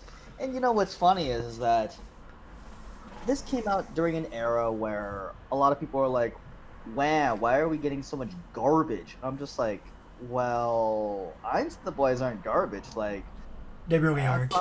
Cocytus is definitely a card to be scared of. Like, he's a 2/2 that pretty much gives your opponent an ultimatum. You can either side for 0, or you can slam in and do something to me. Either way, I don't care, because that 2/2, upon direct attack, stock charge is clean. I'm just like, oh shit. Okay. Like that is a profile. That's a good standby target. My buddy James and I were talking a while back because he was running the deck about how it's like the freest standby combo ever, and like one of the most consistent standby decks because you pop that 2/1 out there at level 1 without a hitch. You stand by the Cocytus and you just slam in. Like at level 1, you have 2 level 2s on field that are angry. And the fact that Fate Grand Order also got a clone of that exact card, I'm just like, Oh god, no, that reminds me, like, there's a reason why that Bushiroad has been printing 1/1 anti-cheat bombs as of late. Oh yeah. Reason why, and it's because of this crap. And kind of sprinkling back in some of the level 1 anti-change counters. Yeah, I mean, I think Bushiroad realized that, like, standby is kind of a broken effect depending on the cards that you have the opportunity to stand by into. Definitely. Because I mean, it gets around, you know, needing specific cards in hand, and gets around paying stock, which that, like, it basically it breaks the rules of the game. Because it breaks level rules, stock rules, hand rule, all that. It suddenly turned 2/2s into being very playable cards. Yeah, playable again, because nobody had been running 2/2s since, like, you know, 2012. And so, like, yeah, it definitely made that idea viable, but at the same time, it opened up a new Pandora's box of monsters. Yeah, but they can't get rid of the climax. So no, they can't. So they needed to print things. Yeah. To there's a reason why, especially in Japan, specifically, like standby is it's very prolific there. Yeah. It's literally everywhere. Like if you could play it, you will play standby. And the fact that Saikano deals with it so well is one of the reasons why Saikano is an S tier deck. Right. Like Saikano's like, okay, I can just slap weenies down, F it. Or I could play Megumi that says, you can't do anything about this lane, fuck you. Yeah, exactly. And again, that's why we spoke of that deck being S tier. Is it can literally handle an entire relevant play style without an issue. But back to Overlord. I think Overlord's biggest issue is the fact that, again, it doesn't have terribly explosive finishers. It's got some good finishers, but nothing terribly explosive. So I think your idea is to, like, compress really hard with your 2/2. Right. Overlord feels more to be like a fair standby deck. It's one of the most fair in the game. Like, it has a cross-turn clock kick if you're wanting to splash the blue. It also has the blue finisher. It also has the Ein's Wrath. I mean, like, literally, Ein's Wrath. It's literally one of the few decks that can handle Charlotte's board, like, once it gets fully established. Oh yeah, true. A fun meme. You can also stand by in at level 2. You can stand by in the Shell tier and possibly heal, like, your entire clock down. Oh yeah. Shell tier is not bad. Like, a lot of people underestimate that card, and I go, why? Like, don't sleep on this. What's wrong with y'all? It also has one of the cheapest Aqua profiles in the entire game. It's only $4 for Aqua. I'm like, hello, excuse me. Like that entire set is overall pretty cheap. and yeah, the hardest thing to get is the drop searcher promo. Yeah, I think the reason why though is because, and this is just my theory on a lot of Weiss stuff, and I could be proven pretty easily, especially looking at Goblin Slayer. But most, like, shonen anime shows that make it to Weiss that aren't huge waifu shows, it typically don't wind up that expensive. Granted, I understand that Albedo and Shelter and all that are in the set, but it's not an idol set. It's not a magical. Right. It's not Slice of Life. Yeah. ReZero. Yeah, it's not Milky Holmes. You know, it's not. It's not Attack on Titan. Exactly. Like, I like Overlord because of Overlord, because Ainz is a lot of fun, you know, like, I don't. Ainz is a chag. Yeah, like the waifus in Overlord are just sort of a win more. They're just kind of there. They're just kind of there, like, and also, like, Overlord is one of those sets, like, where, okay, it has a solid game plan, but it's a one-trick pony. Yeah. It's literally a one-trick pony. It's a very linear deck. Yeah. Outside of standby, there's really nothing left viable. True. I mean, you can try to run the Shizuru combo. Try. Have fun with that. I think a card that people overlook in it a lot is the Compass. Oh, yes, the 1/1 Compass. I think that card is great. I definitely run it in my Overlord deck. I think a lot of people sleep on that card. That's because fair. it only knows 2 cards, guys. It only knows 2 cards. Imagine, I mean, like, Yeah, imagine that. Imagine you guys that heard the idiom. You guys heard the idiom. It's better to have it and not need it than to need it and not have it. Yeah. True. That's true. The it only mills 2 cards argument to me feels just like it dies to me. It dies to Doomblade. Oh my god. All three of us. It dies to Doomblade! It dies to Bolt! Yeah, exactly. But like, and they forget that it doesn't put itself back on top of the deck. Which is effectively the same thing as what Compass does. Yeah, it's less of an anti-damage and more of a dig, I guess. I don't know. Whatever. I feel that Compass is still viable. Like, Yeah. It's a fine choice if you want to play it. Though, why did they give Overlord Wormhole? Why did they give Overlord Wormhole? Why not? I don't know. Why not? I think. Gotta enable Kokaiga somehow. Yeah, I don't know. Like I said, I think Overlord is a strong deck. It is very linear and it suffers from that and for its lack of explosivity in its finish. But if you're not prepared to go against it, it can definitely beat you up. Mm-hmm. Now, transitioning to that, we're gonna go into a very explosive deck at level 3, and I think. Yep, I'll go ahead and talk about this one. So, Hatsune Miku Project Diva F and X. So, while F and X second cards have kind of started to fall over to the wayside, X brought in, oh boy, all sorts of cards. Mm-hmm. Let's start off with Sharing the World. When you play a card from your hand, clean stock. This goes in your memory, by the way. So while it's in memory, when you play a card from hand, clean stock. So there is incentive to play 8 gold bars. And by playing 8 gold bars, you are most likely choosing to forgo a real level 1 combo. But you do not care. First of all, you have a good Riki in the form of Silent Voice Hatsune Miku. She's a 1500 normally, but she's 2500 on the opponent's turn, which is usually bigger than most Rikis, period, on the opponent's turn. You have a mill runner, that's like whatever. But at level 1, you have the Sea Lily Cogbonder that gets you into a level 2 event. That is basically Dick Gru time. I can't tell the fucking difference, man. I know, right? Imagine Dick Gru time, but searchable. Dude, dude, it's Pot of Greed. Pot of Greed. Yeah, It's better than Pot of Greed. What the heck, man? Yeah, dude, it's mill 8. Grab 1 out of each of those 4. Seems good. Yeah, like you're playing 8 event deck, but frick it. Yeah. And yeah. Now, mind you, Emo Swing is banned. Emo Swing is banned.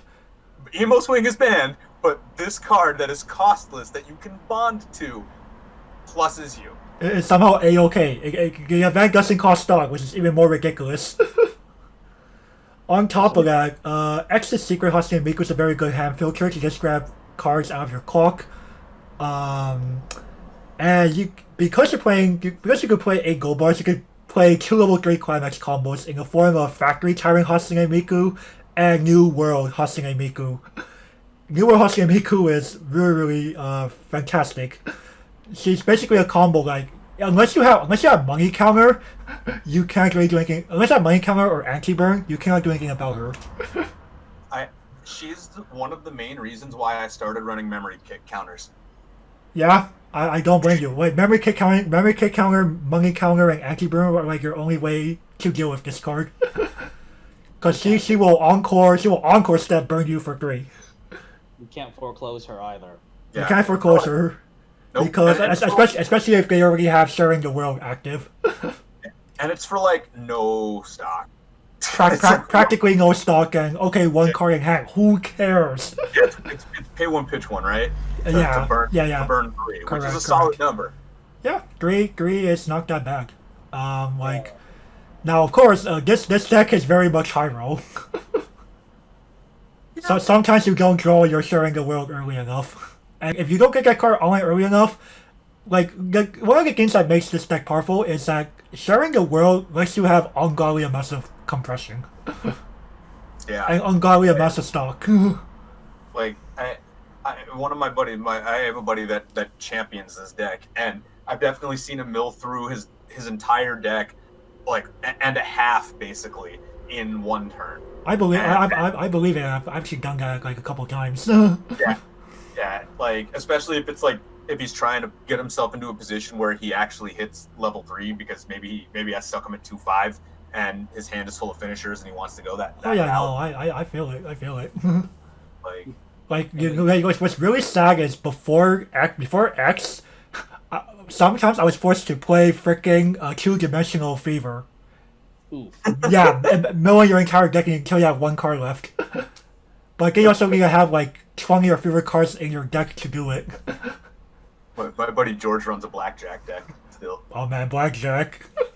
Like now with the title, some people could argue that Kagami Ring Astray is not a bad level 1 combo, but the problem with that card is its plus 1.5 is very RNG, or it's plus 2 rather, because it could salvage, and if you hit a climax, you draw a card.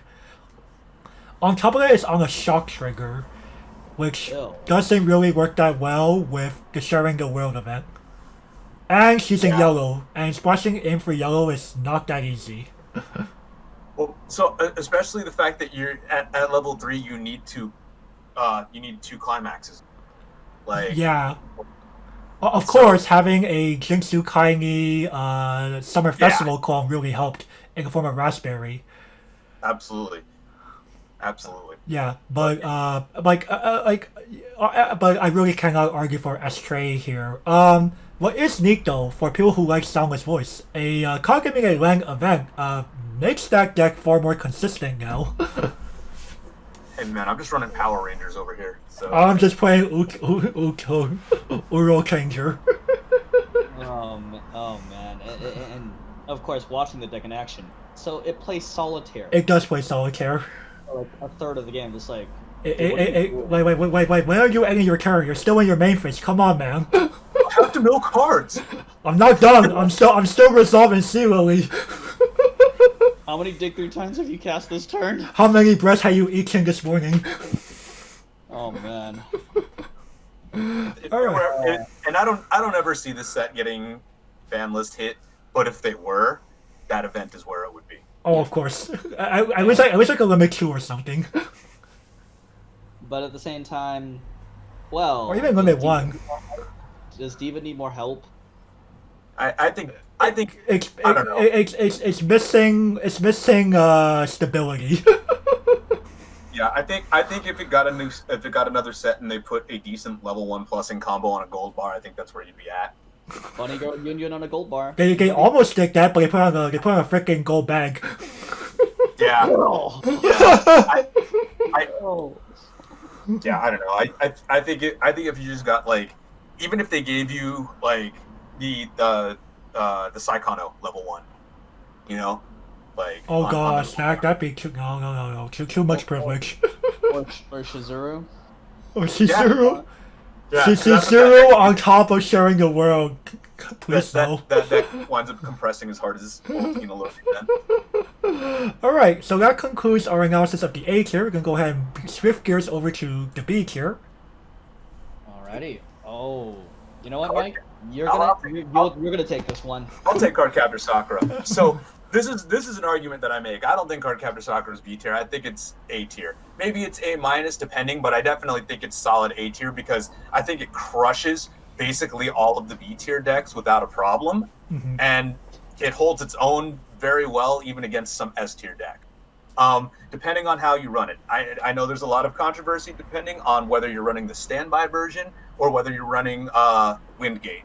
I think Windgate is a little bit better for what the deck is actually wanting to do. I think the standby version gets a little bit convoluted. It's trying to do too many things and none of them it's doing very well. And I think that's what brings the set down in and of itself, is that people... the standby version of the deck is a mediocre standby deck. That's my way of looking at it. I think the Windgate version is a bit better. You push higher damage at level 1. You have the ability to take anything in hand. So if you really want to, you can recur that level 1 combo. You don't have to show your opponent what you get from it. And the standby deck, again, I feel like it has because it's on a union, on a standby, I feel like it definitely has the ability to whiff. Like I just feel like it's not as strong. And that's, again, what I feel like because I think the finisher is awesome. That you have a controlled burn for the most part. Yeah.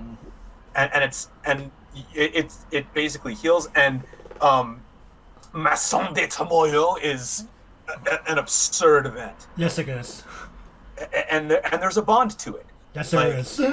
It's pretty your ridiculous. level 0 has all the utility you could possibly want, including, again, one of those really strong clean cuts, because it gains a level, so you can even slam into bombs, right?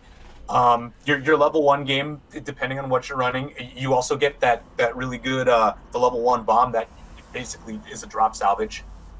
Like, is you grab any card you want, or grab any character you want out of the waiting room that way. Level 2, depending on what you're running. I like to run a little bit of blue in the deck because I like the early play healer that's also a runner. Mm-hmm. I think that's kind of cool. Yeah. And I think the anti-running early play bomb is strong. And again, at level 3, you have this really solid level 3 combo. Like, so I think the deck belongs in A, but I know, again, people will argue that, and I think a lot of that is because the standby version of the deck is a mediocre standby. That's my argument on that one. I'll move on. Fair enough. And you also have build your own Yukina too, if you don't like the original finisher. Yeah. I mean, there's definitely a few viable decks in it. I even I have a fun blue and yellow deck that runs the bad Yami combo, the pay one Yami combo. And then and then you also have the clear cards too, which are quite nice. Yeah, absolutely. Those events are great. Now, moving on, we have Kemono Friends. One of my old stalwarts. So at the time she was printed, the anti-burn one and burn ones were everywhere. Were literally the quintessential way of finishing people off. And Kemono Friends just said, "Nah, bro, you're not finishing us off." And it saw a resurgence in 2019, hence why it got hit with the ban list hit of both Alpaca and the healing event. Healing, now, of course, I feel that they used to run a very standby-esque deck, standby gate, or even I saw standby stock soul at times. Standby stock soul a lot less than standby gate, but at the same time, people used to really, like, I saw people splashing green, and I was like, I couldn't figure out for the life of me, why are they splashing green in the deck? And I was just like, oh, for the event, okay. Yeah. So they were trying to play this really heal spam-ish game. Pretty much. And of course, like, how do they finish people? They don't. They just basically heal people to death. Yeah, they're an attrition deck. Yeah. And of course, Bushiroad thought to stop that, and I was just like, well, after that restriction, I was like, you know what? The deck's not nearly as powerful anymore because, again, you have both healing and compression. Though with a lot more people playing stock swaps now, I feel that Alpaca is not nearly as powerful as it once was. Like, right.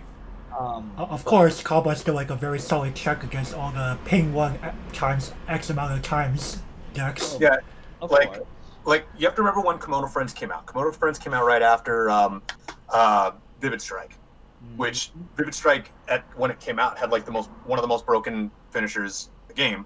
Yeah. And Caban literally puts that card in check. I feel like if the meta went more to a burn 2, because they're starting to print burn 2s and burn 3s more. Definitely. I feel like if they go back to ping 1s, Kemono Friends becomes a much stronger deck. Yeah, Kemono Friends is one of those weird ones where it depends on what people are choosing to finish off with. And Kemono Friends also, like, I mean, we're overlooking the dolphin in the room here, right? Yeah, dolphins are recurable. Yeah, if you all you need is to get X amount of dolphins in your hand, and you have literally no reason to clock for the entire game. Facts. And of course, now I feel that Charlotte kind of replaces Kemono Friends as kind of that defensive stalwart. Definitely. But a much stronger version of it. Yeah, this is true. Very true. Because Charlotte goes blanket anti-burn. Yeah. Like, doesn't matter. I don't care what number you're burning for. Burn 2, burn 3, burn 5, burn something. I don't give a fuck. Yeah. Doesn't matter. If they would have printed Charlotte a restand, I think the deck would have been absolutely S+ tier. Oh my but God. let's not. Oh no. But all right, that's good for Kemono Friends. All right, who's So got Angel Beats? I'll take care of Angel Beats here. So Angel Beats, with the additions from Key 20th Anniversary and some miscellaneous promos, this title is starting to see some light of day again. Knee Hugger's still relevant, especially with Standby. You have a Brainstorm with Standby that restands 2 specific targets, which are both pretty solid actually. And Knee Hugger Tenshi works with both of them. You also have a 1/2 soul beater that you could bring out and give that the hand encore. I think what this deck got in Key 20, I would honestly argue that it pushes it to pretty high A tier depending, just because the level 1 combo is really stupid. The music combo. The music combo, yeah. Girls Dead Monsters definitely got some solid cards. Yeah, because you either plus hand or you plus stock, and it's like I was like I actually like that climax combo design. It was pretty neat. It's kind of unique and it's pretty cool. And then I think the Angel level 3 is just dumb. Oh yeah, that level 3. Oh boy. Oh. It finds itself and then finds itself. Yeah. Like hey, I heard y'all like Karumi. Yeah, exactly. And then and the effect on it with the climax combo too is really strong. Yeah, and you also have the level 3 event. Yeah, the level 3 event is solid defense. You're a couple other defense you're getting because your Angel Beats, they're sending stuff into memory to gain that long-term compression, a la Saikano. Yeah, and you have the free fresh backup always, the Sheena, the old Sheena. The old Sheena. You got that? We finally broke the meme. Yes, it's a 1/1 backup that we got, but it's it pops a card into stock, so it's basically costless. There'll be a couple times where that upsets somebody, but it is what it is. It is what it is. But yeah, overall, Angel Beats is definitely solid again. Got proper Brainstorm, got Standby, two proper Brainstorms, your choice. I think most people are going to go over to Yui just because of the Standby synergy. Yeah, I think you're going to see both versions of that deck push themselves much stronger. I think if we had an actual season right now, you'd be seeing that deck climbing a bit. I think it's a good deck. I would not be surprised. I think the thing I like this deck kind of lacks is just really I think it lacks like good deck fixing. Okay. I can see. I guess that's always been a problem that has plagued Angel Beats. It just lacks the ability to deck fix. Sure, I can see what you're saying. I think it also has it has some slight hand fixing problems as well. Yeah, I think. So what I really liked about that level 1 music combo is that it can also hit Operation Tornado. Oh yeah, it could. Yeah, Op Tornado's a card. Yeah, and I think it's a strong card, and I think it's. I don't know. I try to push 4 into the deck. That may be too many, but maybe 2's right, maybe 3's right. I like the card. That's why we test. Yes. So right. Little Busters. Busters. Okay, gentlemen, who wants this one? Little Busters is a confused deck. Little Busters. It really is. Little Busters is still basically trying to run off of what it ran off of in again, the Nisekoi and Kantai days of what was that, 2015? Yeah, it's old. Yeah. When Andrew took it through nationals, the finishing capabilities are so. The deck, it's a confused deck, and this is again my opinion. I think the deck doesn't. It wants something, but I'm not sure if it knows what it wants. And there's a couple different variants to the builds. Mm-hmm. And do you run the 2 soul? Do you run the gate? The gold bar? Do you run a variant with a mixture of both? I just don't know. On top of that, the 1/1 Kyosuke anti-salvage used to matter a lot more back in those days because a lot more people were playing door. Yep. And on salvage combos and stuff like that. But nowadays, people don't need to really access their waiting room all that much. Yeah, not in the same way. I mean, if you plop yourself across from newspaper to Capo, or you plop yourself across from Nanoha, yeah, you try to rip that 1/1 out there as fast as possible. But But Like, against like a lot of the A tier and S tier, they're just kind of like shrug. yeah, Like doesn't care. Kiyosuke. Oh yeah, that's cool.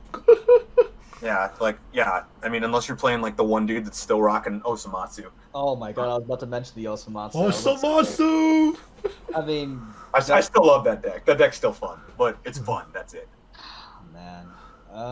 But yeah, Little Busters again. I think the deck is just confused. I don't think the deck knows what exactly it wants to do. I think it does a lot of things. Okay. Basically, it is a jack of all trades, master of none. Yeah, like you're exactly that. Like you have Ricky, beautiful. You have Tap Self Brainstorms, awesome. You have a level 1 combo that searches without having to do anything else. And if you're playing it on a 2-soul, maybe you're slamming in for a lot of damage too. Like You have anti-heal, you got anti-salvage. Yeah, you've got anti-salvage, you've got anti-heal. Your level 2 game is trying to give you as much dirty stock as possible so that you can money counter. Like Yeah. I get all of that. And your level 3 is mildly viable, mildly. You got some Burn, you got some Kageki, you got Musashi. Yeah, I think your Musashi's like the best card. I really do think it's the best finisher. No, I mean that's not true. What? Your Twins finisher is probably the best. Twins finisher, yeah. But if you're running, it depends on how you're running the rest of the deck too. I don't know. Again, the deck is confused. I'm confused. So yeah, to me, Little Buster. I guess more like Little Busters is. It's trying to hinge too hard on cards made in a past era, and doesn't know how to really adapt to what's going on now. And Bushi doesn't know what to do with it. Right. It's kind of like a confused grandfather who was a veteran of World War One. Oh Yeah. man. Exactly. Like if Kantai is the sacred cow, then Little Buster is the old gods. That's for sure. I don't know. At least it's got some defensive stuff though, because money counter is good. Money counter is good. It's always going to be good. Twins is viable. Twins is a viable build. I like Twins. I think it's really good. Yeah. I think Twins is probably somewhere in the A tier. To be honest with you. I think Twins is probably better than the current meta deck because it's just like Twins got a lot of good stuff in K20th. Yeah. I was just like, what is this deck supposed to do? Like the one time I got to pilot Little Busters, the meta version, I was just like, what am I supposed to do? Like I was looking through my deck, I was like, what? What am I supposed to... Like, okay, you get the tutor. What am I supposed to look for? The tutor? I think not the biggest, but maybe the biggest issue that Little Busters also has is that you're playing two different colors. You need two different colors at level 1 for your climax combo. Sure. Yeah, you have a level one yellow character and gold bar, and 2 silver both green. Yeah, like I'll be honest with you, like if they would have printed a choice combo for it, I may have played that. Printed choice. But no, yeah, like and so, but the new promo for Key 20 level 1 is actually kind of helpful for the whole situation because and the new Sasami, because they help you clock fix. Yeah, So you can color fix. That's fair. You also have well, they did give you guys Bunny Girl Yun. Yeah. But yeah. I don't think it does anything for the deck though, unfortunately. Yeah, unfortunately it doesn't do very much. Like maybe you get rid of that.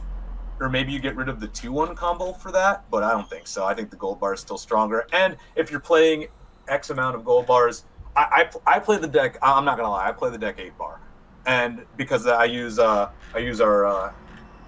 friend in the back row, I-chan. Mm-hmm. But I like cards that allow you to do things on gold bar trigger. That's fair. Speaking of Key 20th, so. Key 20th as a whole, the Bunko style. So honestly, as a Bunko, it's not a bad deck. I'm talking about it playing it similar to Fantasia Bunko. It has solid 1 combos.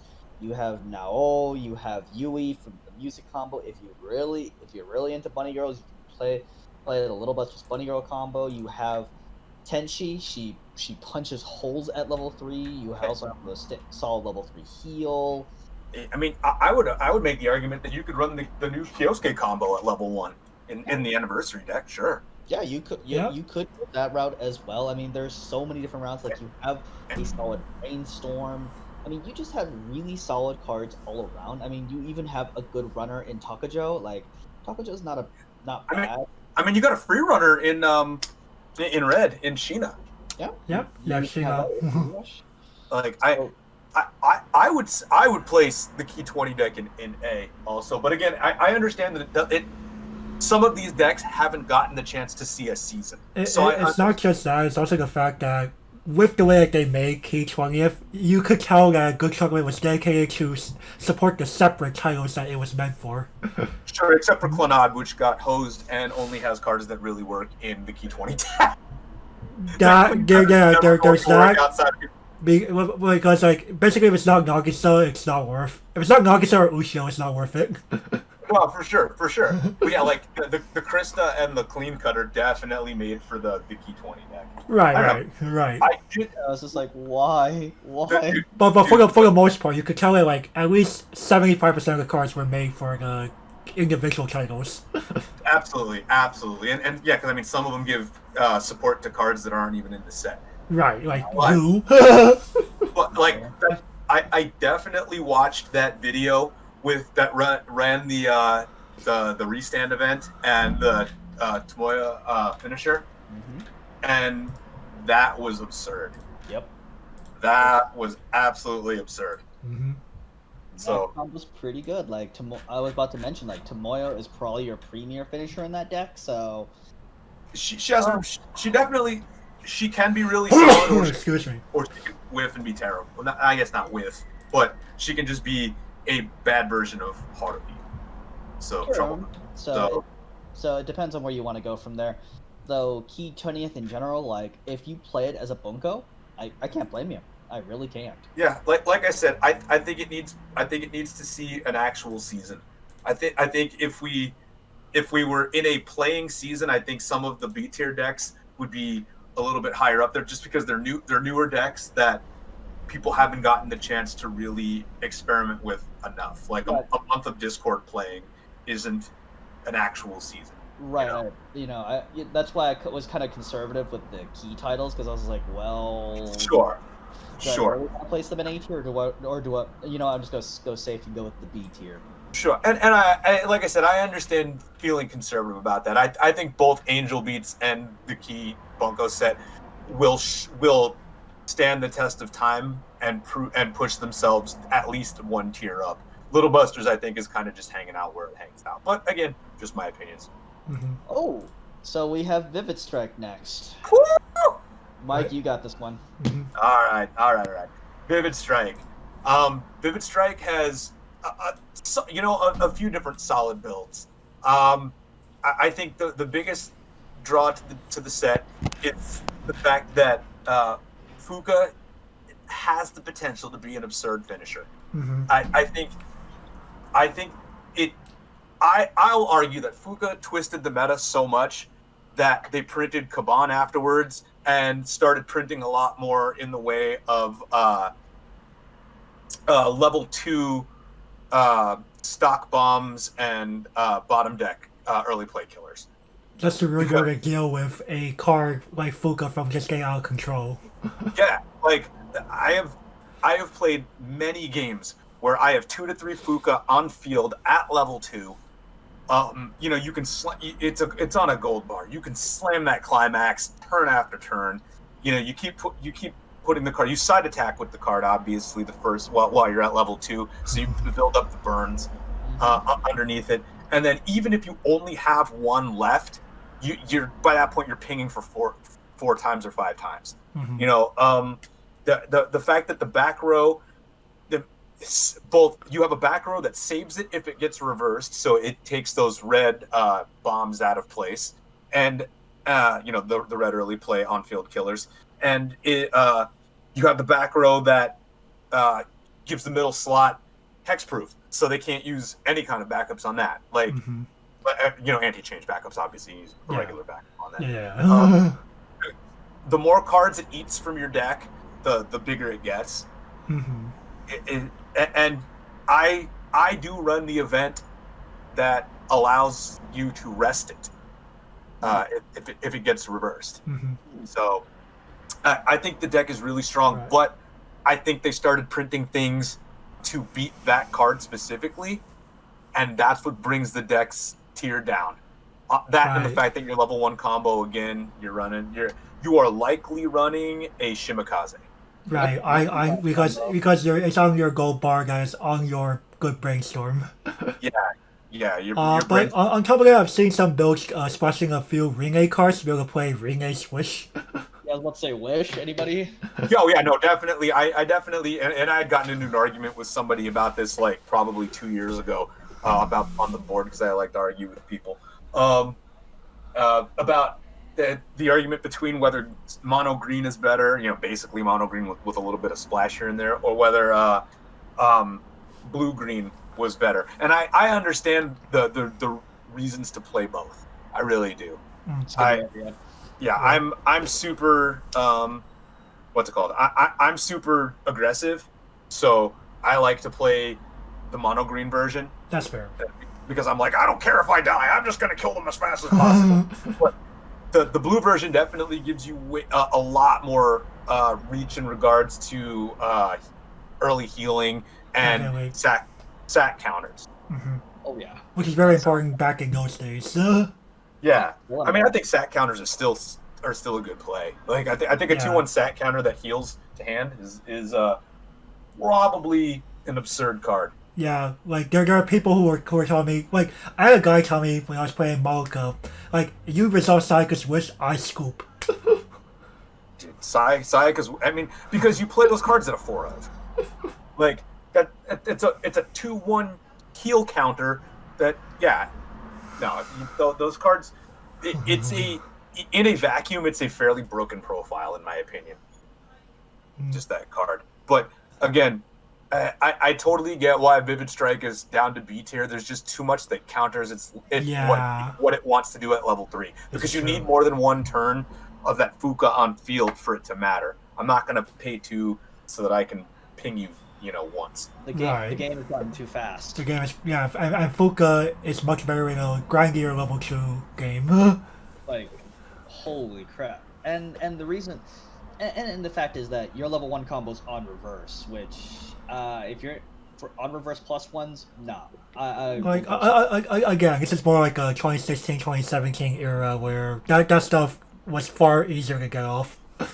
Yeah, you didn't have as many things that countered your, wall decks were few and far in between. What the heck is Aaron? Yeah. What the heck is Standby? Yeah, exactly that. None of those things existed or mattered at the time. So when the deck came out, it was probably S tier. When it's probably, you mean one thing S tier? Like nowadays, unfortunately, it's fallen. Oh wait, gang, something. Arizona 6 players. 2 play Vivid Strike. 4 invite spots. Both Vivid Strike players didn't get their invite. Let me tell you about that one. So I was one of the players playing Vivid Strike, and that had to do with I was also the rules. What do they call them? It's you're not a judge necessarily during the WGP regionals. You're a rules advisor. That's it. Right. So this is me being a bad player, not being able to pay attention to what I'm doing. I got called right before my my first turn at with my Fukas out. So I had 3 Fukas out at level 2. I got called over for a rules advisor call. So I had to do the whole thing. I had to pause my game, go over there, take care of that, get a hold of the judges for Nats, get that squared away. Sat back down, played my combo, and totally forgot to marker my Fukas. Oops. That turn. Like I was thrown off. And again, that's me being a bad player, and not being able to stay focused. It happens. Yeah, and so and I realized it after the turn, and my response was definitely an expletive. And so I just didn't have enough ping power the next turn to win out the game and lost. Again, my bad. And then then I wound up in a match against my wife in the next round. Oh. So, yeah, and she was playing TLR. Oh. So I got, yeah, like it was cool. She wormholed me, knocked 2 of my Fukas off the board. I was like, all right, awesome. That would do it. Yeah, That's so that was my wife's first national. So then I went out to Nats and crushed it through the LCQ with a stupid jank Simple Gear deck. I mean, All right. funny story about that same nationals. Yep. Oh boy. Okay, All so considering how I met both of you, actually. Yep. Okay, so my compatriot at the time, the morning of nationals, he ditched me to go see my co-host. Then I bumped into Mike and his crew at the breakfast hall, wondering, oh shit, how the hell am I gonna get to Nats? Because I have no idea where to go. I have no idea where the venue is. Yeah, So- this is the first time. Yeah, it was my very first time going. I was just like, oh, Get it? how do I even get to the venue? Because I look completely out of place. I heard them talk about Weiss. I'm like, oh, wait a minute. Oh. Maybe they know. Maybe they know. They should know. They should know. They should know about. They should know about the whole thing. And then I introduce myself, and then boom, we go. And then I see this guy. I'm like, and I see like 2 missing calls from my compatriot at the time. I was like, hmm? And then he sees me at the shop. He's like, how the hell did you get here? I point to the Arizona crew. I'm just like, oh. So that's how I met literally both of you. Yep, Oh. absolutely. Yeah, we in Arizona, we're super friendly. We definitely we're a community, like absolutely. Like we're pretty close. So we mob together, but we're also very friendly to everybody else. What's your... Next deck, Capo. Who wants to Capo? I mean, if no one else knows the deck well, I can take it. But Yeah, I don't wanna take it. we'll give it to you. All right, Capo. I love Capo. I have a buddy out here named John who also loves Capo. We're both the champions of the deck. You got a couple different builds for it. You got your newspaper build, and you got what I would say is probably like a music/magic build right now. The newspaper build is a bit more consistent. It runs your level 1 that salvages level depending on cards in memory. You have a lot of good level 0 utility that sends itself to memory. Your runner, your Krista, all kinds of good things. The level 3 game, depending on what you're playing, can be a little tricky. The restander is probably the more consistent way to finish. The Charles is a lot of fun. It's very, very stock costly, but it's a lot of fun. Gives 2 characters ping 1. Mm-hmm. Hashtag build your own Marika. Yeah, you absolutely can build your own Marika, and that to me is always fun, and it's way better than when you only had the DS set, the DC DS set available restander, which was way more stock heavy. Now you can do it a little bit cheaper. Yeah. So it's cool, and yeah, the deck just suffers from the fact that it's small. Like your level 1 is 5K, so you get bulldozed pretty quick. If things don't line up, the deck crumbles. Like again, on the rarity that you sit across from somebody that is running anti-salvage, you just lose.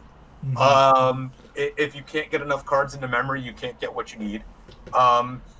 You're probably running 8 double crits. So though you have the ability to sink a lot of damage, you also have the ability to overswing, and they'll cancel a lot of the time. Mm-hmm. If they're playing any kind of compression. Right.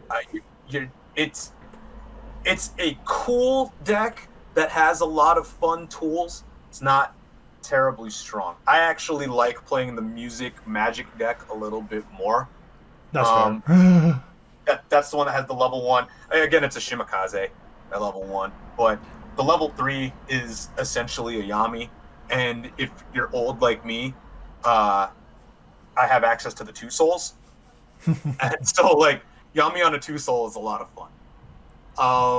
Because you either sink a lot of damage or you ping a lot, and your other level 3 in that deck does some interesting things. It's that Encore Mill Burn, and you can run clock kicks in that if you really choose. Deck's a little bit more convoluted and confused, but that's probably why DeCapo falls into B tier. I'm hoping, beyond all hope, that the new DC 20 set, the circus set, if you will, yeah, it is going to boost all three. I'll talk a little bit about Dal Segno. Dal Segno was a really good deck for about a half a season. And it took, I believe it took the WGP that year, right? Not Worlds, but Nationals that year. Yes, it did. I played against that guy round one. The deck definitely does a lot of strong things. The level 1 is like in my opinion, a better version of the P5 Joker level 1. Just easier to get out there. The level 3 you have some options that are fun. You have money counter. Money counter is always good. In all of DeCapo, you have money counter. So like, there's definitely some utility there. But again, it's old school utility, and I'm hoping that the new set makes all of the DeCapo decks more viable. I want to see a good Magic deck. I want to see a good music deck. I want to see a really good newspaper / Setokai deck. I want to see, a really good Dal Segno deck. I don't care if they're S tier, but A tier would at least make me happy on all of them. That's fair. Fair enough. All right. Next up, we have Fujimi Fantasia Bunko, I believe. Take it away, Gavin. Alrighty, I guess I'll take it. I mean, the version of the deck that I play, people always bag on. So the variant that comes to mind is 8 standby. I've only played against Fantasia Bunko like once or twice. It's kind of a. That's more than me. Okay. It's kind of weird because Fantasia Bunko is one of those sets like there wasn't really a clear cut path. Like majority of the options at those particular levels like really didn't make much sense outside of standby. So I will only speak of standby here because that's my only experience against it. That 3/4 event is incredibly annoying. Yeah. -2 solo global. I mean, that event is in rewrite as well. I played it in draft 1 of Guardian, so it's not bad. That the 2/2/11/5, like, oh god, good luck killing it. You're gonna have a hard time dispatching that card. They just really played. It's one of the best play to field decks. It kind of reminded me of Milky Holmes, except without obnoxiously large hand or huge amounts of stock, in a way. But you don't. But again, you trade that for. You trade both of those things for unbombability, which is kind of just inferior to me. So, in that particular case, Fantasia Bunko, it has a decent early play. It has a decent brainstorm. It has a visa. It has 2 standby targets, but not really much else. Like, it has no finishing power whatsoever. Yeah. It just plays to board, and I go, that's why I'm just putting it in B tier. Like, it's definitely something that you need to watch out for if you ever see it. But in the majority of tournaments, I do not expect to see Fantasia Bunko. So in English, that might be different. So I'm gonna back you up on this one too. My friend Gavin here always asks when he sees a new deck, what does this even do? And my response for the 8 standby build is nothing. Nothing. And that's why, like, it wins field. Okay, cool. I'll give you that. It wins field. That's what that deck does. It wins field very well most of the time, unless it gets bombed out, and then it doesn't. Or it sits across from Saikano or Slime. But I think the 8 standby deck does nothing. The version that I play is Nobu level 1 and the trial deck level 3. And I was actually just in a conversation on the board about this the other day. And the reason I play it that way is because the trial deck level 3, no, it doesn't have a lot of reach in regards to finishing power. It can burn. Cool. It can burn 1 rather. Cool. It does help me build the stock up though for the event, because I'm not playing a heavy compression, heavy stock building deck. No. So it allows me. It heals. It pings, and it gives me an extra turn. And it also I run a one of the restand that doesn't require a reverse or a climax combo, just requires an absurd amount of stock. So realistically, if you get into that turn with enough stock and you land 2 two of your trial deck combo, then you can safely restand without a hitch. For sure. So that's the version that I run. I think it does a little more. I don't know if I would put it above B tier either way. Maybe it's A-, maybe. But yeah, Bunko just, to me, the meta deck doesn't really do anything. What it does do is it stops a lot of the English format. Yeah, that is very true. The English format, Errands can't get over it. Errands can't get over the level 1 game. Priestess can't get over the level 2 game. So, Sunshine can't even really do much against it.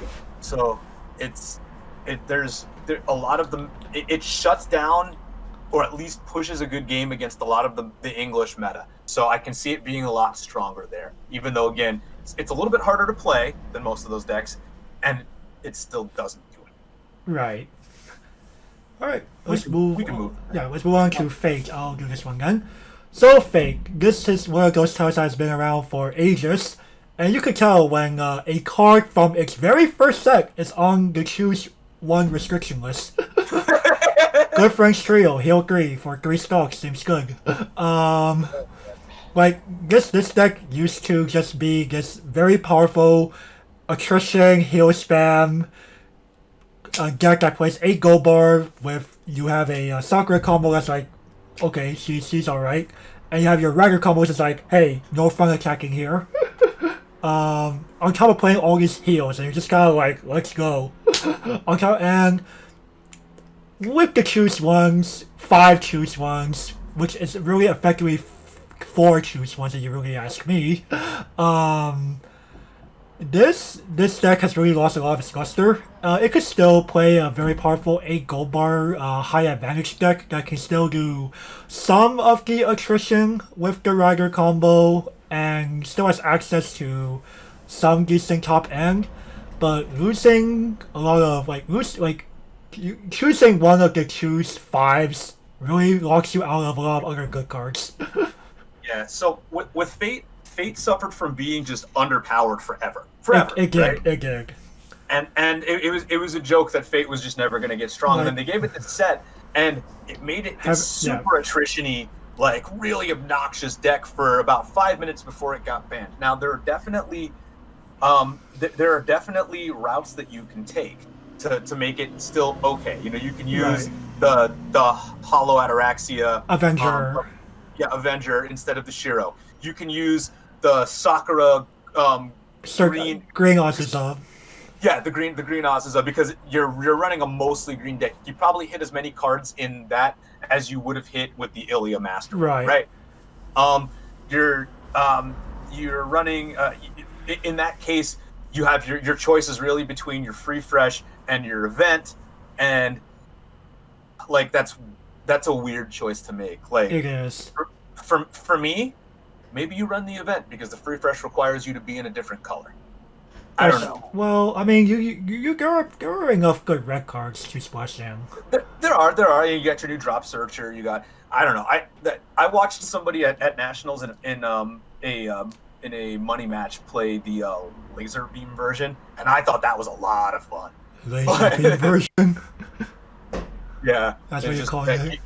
You put a million cards on top of your opponent's deck, and then hit them with the Event, and burn them. Okay. Yeah. Yeah. I watched him do it, and I watched it go off once, and I was like, "That's awesome and a lot of fun, and probably only works once every 3 games." Hey, sometimes some people like to just build decks for memes. Dude, I'm one of those people, which is why I enjoyed that deck. But yeah, Fate where it sits right now, I just don't think it. Heaven's Feel was Xavier, but it also became its downfall because Bush was like, y'all playing this way too much. Yeah, exactly. Y'all copying with this way too much. It was probably another one of those games that pushed things to time because I know I played against. Oh, definitely. I could imagine no fun attacking, heal forever, Free Fresh forever. Yep, I played against it in Nationals last year, and our game basically almost went to time. It went to right before time. I could imagine. There's a reason why cards like Rest are probably on that list forever, just because they still out games. Yeah, again, rest is a weird one for me because I don't know. I think that people are still scared of Starduster. Yeah, That's fine. yeah. Starduster did things. 25. I could hear Luke now calling 25 minutes, and I could, and I saw the look on Thomas's face, and I was just like, oh, we were both at like 3-2. I was just like, he's like, we better end this soon. I was like, agreed. Yeah, Thomas is a person. Like, doesn't matter what deck I play. Thomas and I almost always end up going to time. Period. Like, he was playing Fate, and I was just like, oh lord, oh lord. Yeah, he sunk me. This is right after I beat Jun too. This is right after I beat him. I was like, Right. That's how powerful Fate is. Yeah. And I had one of that nationals was my roughest because I went in sick. Like, Yeah, I would have been Mike could attest for that during our game. I almost coughed out my lungs. Yep. And yeah, it was definitely an interesting Nats. And I'm bummed that there probably, and again, no guarantee, but there probably won't be one this year. Oh come on, man! Don't say that. Don't say that. I mean, again, our country sucks at managing what should have been a simpler health crisis. Yeah, it's just not safe. Like I live in a state where if I went to New York right now, I would have to quarantine for 2 weeks. So yeah, Arizona is now feeling like a bigger brunt of it now. But yeah, hopefully, thinking your state doesn't have as high of a death rate as New York did during its peak because now we have discovered better ways to treat this thing. Yeah, and the majority of people getting it out here are a lot younger. It's mostly dumb people, not infirm people out here, and that's really what it boils down to. But, again, moving on, I don't think we're going to see a season this year, but I think that's going to make next year's season really fun because we've got a lot of fun, good decks that have just come out. And they're still on the way. Yeah, that we don't have even on the list yet, but I think that they're hovering in A tier. I really do, even though people aren't flocking to. Come on, Data Live. Dude, let's go. Sakura Tyson. I ran Sakura Tyson for a few weeks in our Corona Rally online tournaments out here, and I thought the deck was great. I think that deck is going to be one of the most underplayed. I understand that Lost Decade is like, funny enough, Wilson actually put me on my build. He put me on the standby because I wanted to run Azami at level 3. That's the clone that pops itself out onto field, and then if you have the right back rows, it burns on reverse. Yeah. He put me on to the fact that you can stand by that in at level 2, and then at your next turn you have a full field at level 3 that they're never getting over because it's like 15-5. Holy shit! Yeah, they're not getting over. Yeah. So you burn on your first turn that they're out, and then you just hold back. I hold the memory counter in hand in case I run into to restands. Right. I think that deck is dumb, and you have a card that searches for your climax. So I think and FTO Absolute Demonic Front is really not looking out to be too shabby.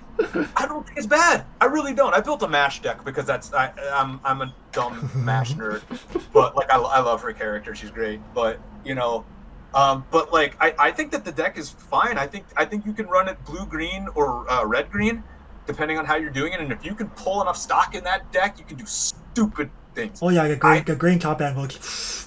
Yeah, I would be on green top end if I were trying to run the deck competitively. I don't think the red top end is worth it. I think if I was doing that, I'd just rather run last shot. That's fair. Yeah, all right. Anyway, before we get too off topic, let's move on to Goku Uso. I'll take this one. Yeah. I'll definitely take this one. Okay, so Gochu Usa, there were originally 3 camps. We had Mono Blue, Chien Shadow, Rabbit House. Now there's also a 4th camp introduced with Dear My Sister itself. And then we also have Bread too. So there's now actually 5 camps. Hi Grandma! Now the problem is that we can now eliminate Mono Blue, Chien Shadow, kind of a waifu-esque deck. So we're basically down to Dear My Sister, Bread, and Rabbit House. Now, I'm thinking here, spoiler alert, that they're going to remove the restriction off Gochi Uso. It's finally time, boys. Like, they might. And the thing is that burn one is kind of whatever at this point. Like, I don't think it's honestly all that great anymore. So I think it's really strong, but I think it's also probably fairly costly. It's 2 and 2 cards in this set. And that's why it's like if it was easier to set off 3 of them, I think that the deck would be insane. Like there's a reason why Guilty Kiss and Midwest Sunshine's not doing too hot. Yeah. That's why we play Shaoran, boys. It's good. It's and the new Aqua and JoJo and everything else. It's a solid profile to deal damage, but if you can't get it in enough, if you can't get enough increments of it, it doesn't do anything. It doesn't do anything. Right. So we have Bread, which is kind of a. I've seen people try to build their own Magica with Dear My Sister. I'm just like, okay, I can actually somewhat see it because they played this weird. Trying to remember her name. Oh, Mocha. This Mocha alarm that grants them stock. Bread is also not bad. Like, surprisingly for kind of a meme-ish deck, Bread is actually a lot better than you would think. It has the on attack Mocha burns that doesn't require a climax. Like, it just requires Cocoas and Mochas on the board, and it goes ham. But unfortunately, though, Goju, I think, more suffers from lacking modern day tools. Like, its last release was, I think, a couple years ago, and DMS was early last year, I think. And unfortunately, it just kind of suffers from, that power creep. All right, yeah. My take on the set is that, and I don't want to. Okay, so I don't want to take anything away from Coco Chino. I've lost to that card 1,000 times. Like, that card is absurd when it wants to be absurd. Sometimes you take both pings though, and then you cancel the 3 and whatever. But I have a buddy who runs as much Gochus as possible.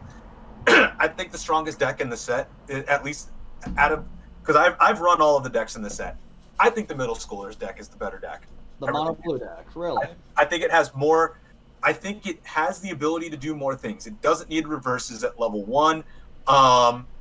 It gets through the deck really quickly, and Compass, and it's a better Compass. Yeah, I was about to say it does have Compass. Like, I run the Compass as a 3 or a 4 of like, and that's kind of one of the shining strengths of mono blue. And I think it has good. I think it has a good end game. I do. The Chino board, really.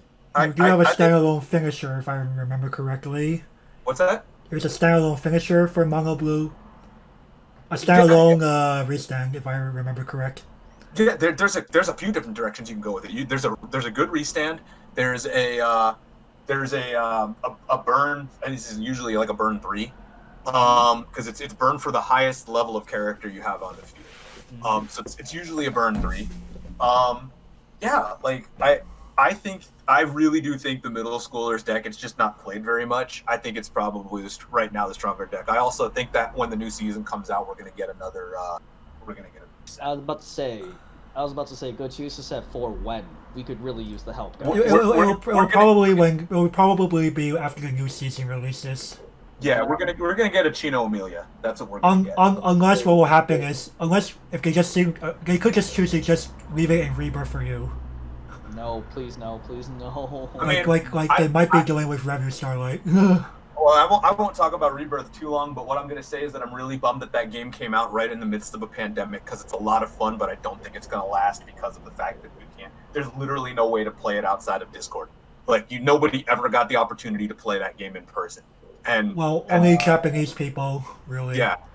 And because the Japanese, so Japan finally resumed their 600 demo session campaign. Yeah, it's of course masks required. Yeah, well, they're doing a much better job at the whole thing. But I just think the game is a lot of fun, and it's pretty. Yeah, quick. Same. It's like quick shameless plug. I actually am one of the mods of the Rebirth for You global community Discord, and now actually I'm of the Facebook group. I'm on there. I have 2 Rebirth decks. So I have my Isekai Quartet deck and my Tomo deck. Yeah, I only play Rebirth for You right now, but I'll see if anything else I feel like investigating. Right now, I'm not seeing anything. Yeah. Because I don't want to play Gorpa Pico. Yeah, but again, I feel like because of that fact, I don't know how long the game will unfortunately. I think Bushiroad doesn't mind what losses it's taking now, and hoping that eventually, like when we all recover from this by 2021 or something, the game will pick up really hard. I think if nothing more, it'll pick up in a casual sense a lot higher than. I don't think it's meant to be a competitive game. Yeah, But it's so, very I mean, fun. Anyway, yeah, going too far off probably all we topic. can say about the bunnies right now. I don't know. I don't think the Tea Party deck is worth really running through too much. I think it's No. the weaker of the decks. It's got some really good cards in it. As much to Gavin's dismay here. Yeah, it's got some really good cards in it. He loves those characters, I believe. It's kind of outclassed by a lot of what it does. Yeah, it's true. And you know what? I have no hard feelings towards it, but at the same time, why couldn't you be better? Now Alright. we have Persona. Alright, I guess I'll do this one. So Persona, we're mainly talking Persona 5 here with the Thief build. So no P3, no P4, no Execution dog deck. No PQ memes. But anyway, level 0 game, not too shabby. You have a Futaba that can get kind of thick.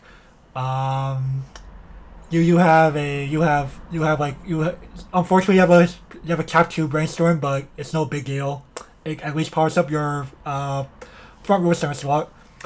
But level 1 is where you really start to kick things off with your interchangeable jokers that get powered up based on the color of the card in front of him. So he's easily swinging for like 7k plus on any lane. On top of that, you have a early play level 2 joker that is it gets you 2 cards, a character that of your choosing and a draw. That's pretty good. And this all will eventually build up towards a very powerful endgame, where you're just gonna have all 3 lanes attempt a hopefully big burn. Yeah. Like Joker and Arsene's a very powerful card, and you have defense in the form of Futaba and Navi. Yeah, and that stupid level 2 change healer that's basically free. Yusuke? Yeah. Yeah, Yusuke's not bad. I think the only thing that P5 really suffers from is the fact that P5 came out right before we started getting a power creep push. P5 came out right before Trial Deck Plus, so your trial deck guards really just aren't that good. Yeah, I feel like practically none of the cards are wrong. Yeah, P5 doesn't have a tap self brainstorm right before they started printing sets with 1, 2, and 3 tap self brainstorm. Yeah. P5's finisher, man, I love Joker, but I've seen that card whiff. So like the problem is like as another game, like if Persona had more of a information if it had like more information confirmation, that might have been great. But yeah, I mean it technically does, but it's not that great of a card. If it had one of those cards that allows you if it had a card that allowed you to rearrange your top 6 cards or something, that would be amazing. Yeah, like I feel like, but I mean, I don't think they'll. I don't know if Persona's ever getting another set. To be honest, maybe Golden. It's possible. Like they did make extra P4 sets. I don't see why they wouldn't make extra P5 sets. And you know what? I think they're realizing that they can start printing extra boosters again with the new Ray Zero. And if that extra booster does well, maybe we get a P5 Golden, and maybe it fixes the set. Maybe we get a costless level 1 combo that you can play in multiples easier. Right. Maybe maybe we get something that helps Joker out. Yeah. Or something even better. The deck has very powerful tools. Like, if I had to be honest, like Joker and Arsene is a very, very scary card. Oh yeah, that card can be super dumb. But it just needs some extra stability. And the fact that he's always thick. Right, he's always thick. Like, there's a reason why the card's still like $40 to $50 American dollars a piece. Man. Oh boy, like P5. Honestly, when I first got the deck, I was just like, this is okay. And then like it's decent. Like it's just lacking a few tools. It's one of the few decks where I don't have anymore. It got stolen. Oh, ouch. Yeah, my P5 deck got ganked, and unfortunately, still to this very day, I don't know who the culprit is.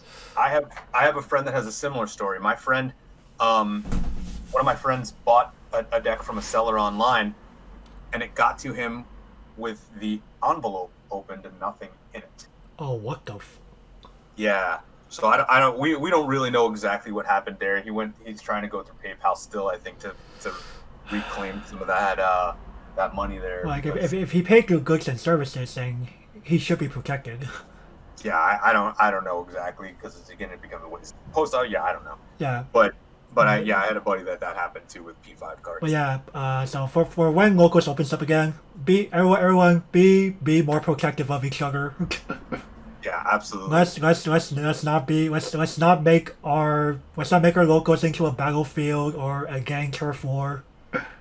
Yeah, there's no reason to be Yu-Gi-Oh. Exactly. Like there's a reason why we're playing this game over Yu-Gi-Oh. If you have played Yu-Gi-Oh before. Yeah. Exactly. No. To be in all honesty, I would argue that Yu-Gi-Oh now is much more mature. Because most of the adults have left the community.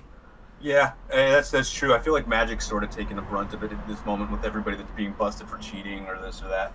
Mm-hmm. Magic just has a different problem. Like it's not thuggery. It's more of just people cheating. Yeah, I mean there used to be a problem in Arizona, but that's a long story for another day. Yeah. All right. Anyway, moving on to Simple Gear. The gear. So yours, Mike, right? You want me to take it? I'll take Simple Gear. You got it.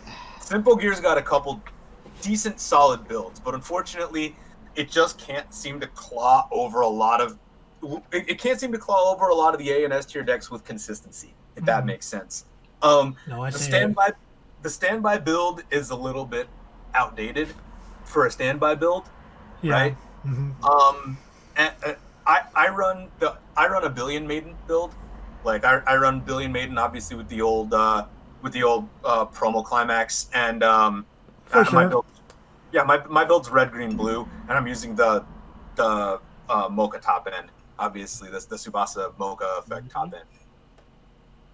That does neg soul stuff, but I feel like every tournament I take it to, and again, also a bad player over here. So, but I feel like every time I try to run it through a tournament, I go X1. Like there's just some deck that I can't beat, or my deck just collapses on me at some point in time. Like I come close, but just not enough. Mm-hmm. And maybe it's the lack of a good level 1 combo / plussing combo. Billion Maiden's like the best one you got, I think, as far as plussing. I could see go. that. I think a base problem with Simple Gear is it's trying too hard to build factions. Yeah, I get that. Like, and you have the Hibiki and Miku faction. You have the Tsubasa and Serena. Yeah, or Kanade. Yeah. Oh yeah, Kanade. My bad. Maria and Chris. Yeah. The Alchemist noise. Yeah, the Alchemist deck is fun now. The new Alchemy stuff is a lot of fun. I don't think it's anything. Very funny story about Alchemist. Back in I think like 2014 or 2015, when Girlfriend Bega was actually doing pretty well, Alchemist would just win games because it's like if you play Weiss Schwarz quote unquote correctly, you enable Alchemist win condition. Yeah, that's true. Like by just trying to win board turn after turn, you enable Alchemist. Oh yeah. No, that deck is fun. That deck is a lot of fun. Again, just not that strong. I feel like the Biki Miku deck actually might be almost as strong as whatever we're calling Good Stuff's meta deck for Simple Gear. Like Biki Miku has a lot of solid tools. Now, the deck that I love out of the set it's the one that I took through LCQ, and it did get some more tools recently, so I'm stoked about that. I play like almost a mono Chris deck, where the intent in that deck is to play the standby combo at level 1, stand by your 2/1 into field. You're running it yellow red, so you need to have that 1/1 Ignite module in memory.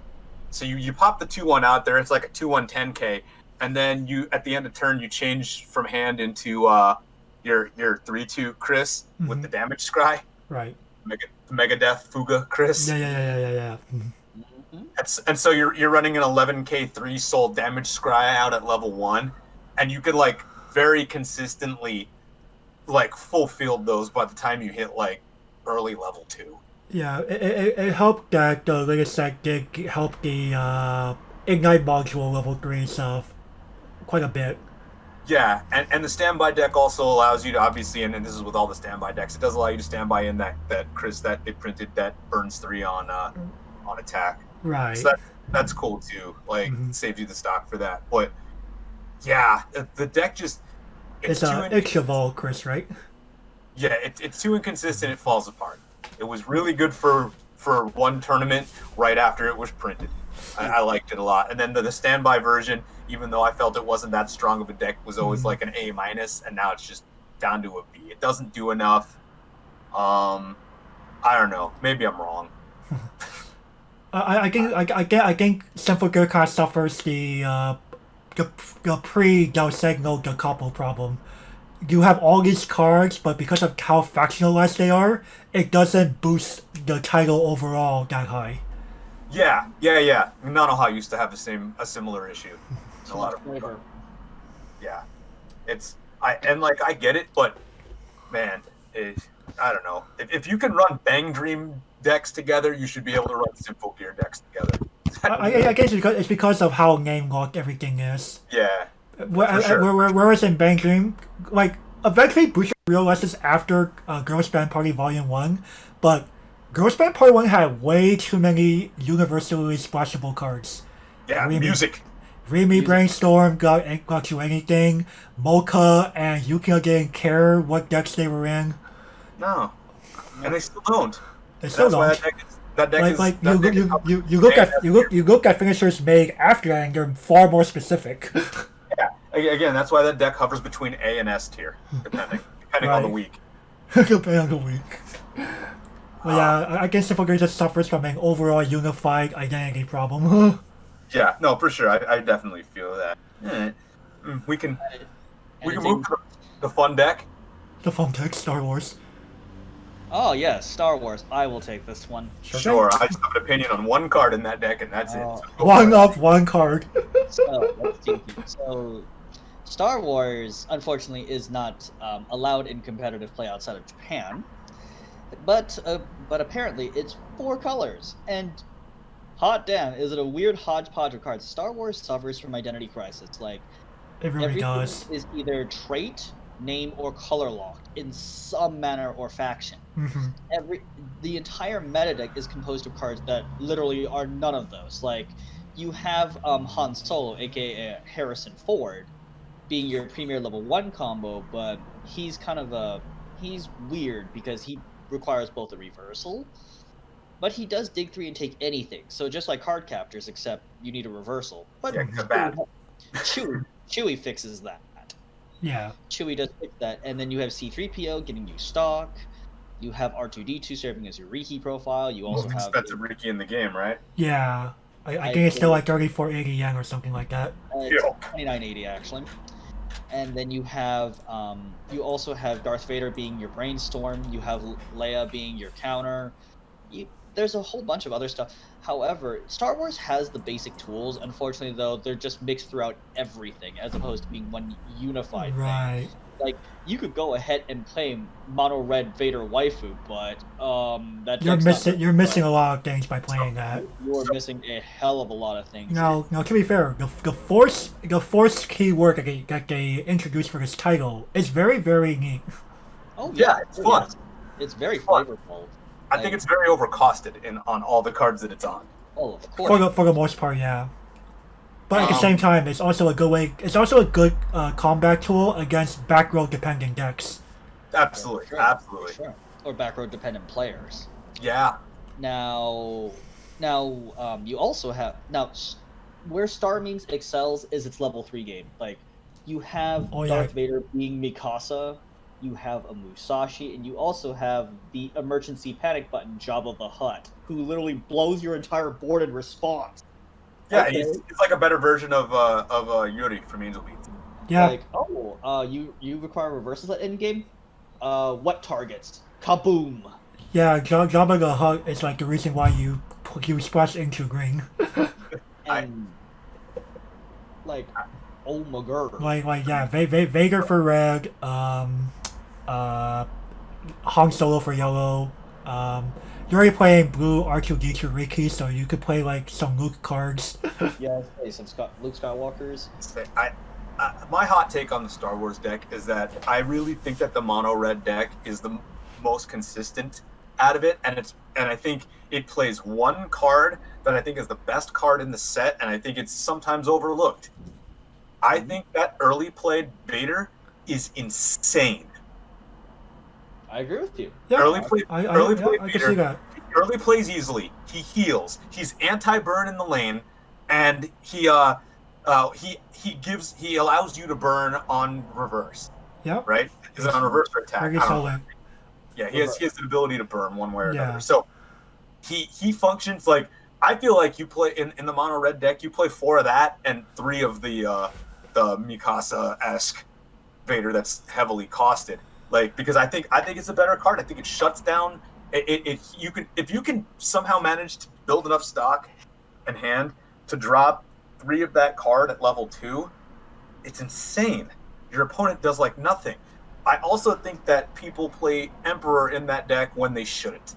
I think that Snoke is the better back row for that particular deck, because the deck falls. Star Wars Mono Red, the biggest issue is that it's too costly in stock. The stock is just not there. No, here's an interesting thing with Star Wars. There's a card in the deck called Lightsaber Duel that toolboxes for Darth Vader and Anakin characters. If you look closely in the set, there are no characters with Anakin in your card name. Yep. So this card possibly hints that there could be prequel. There could be a prequel expansion. And I agree with you 100%.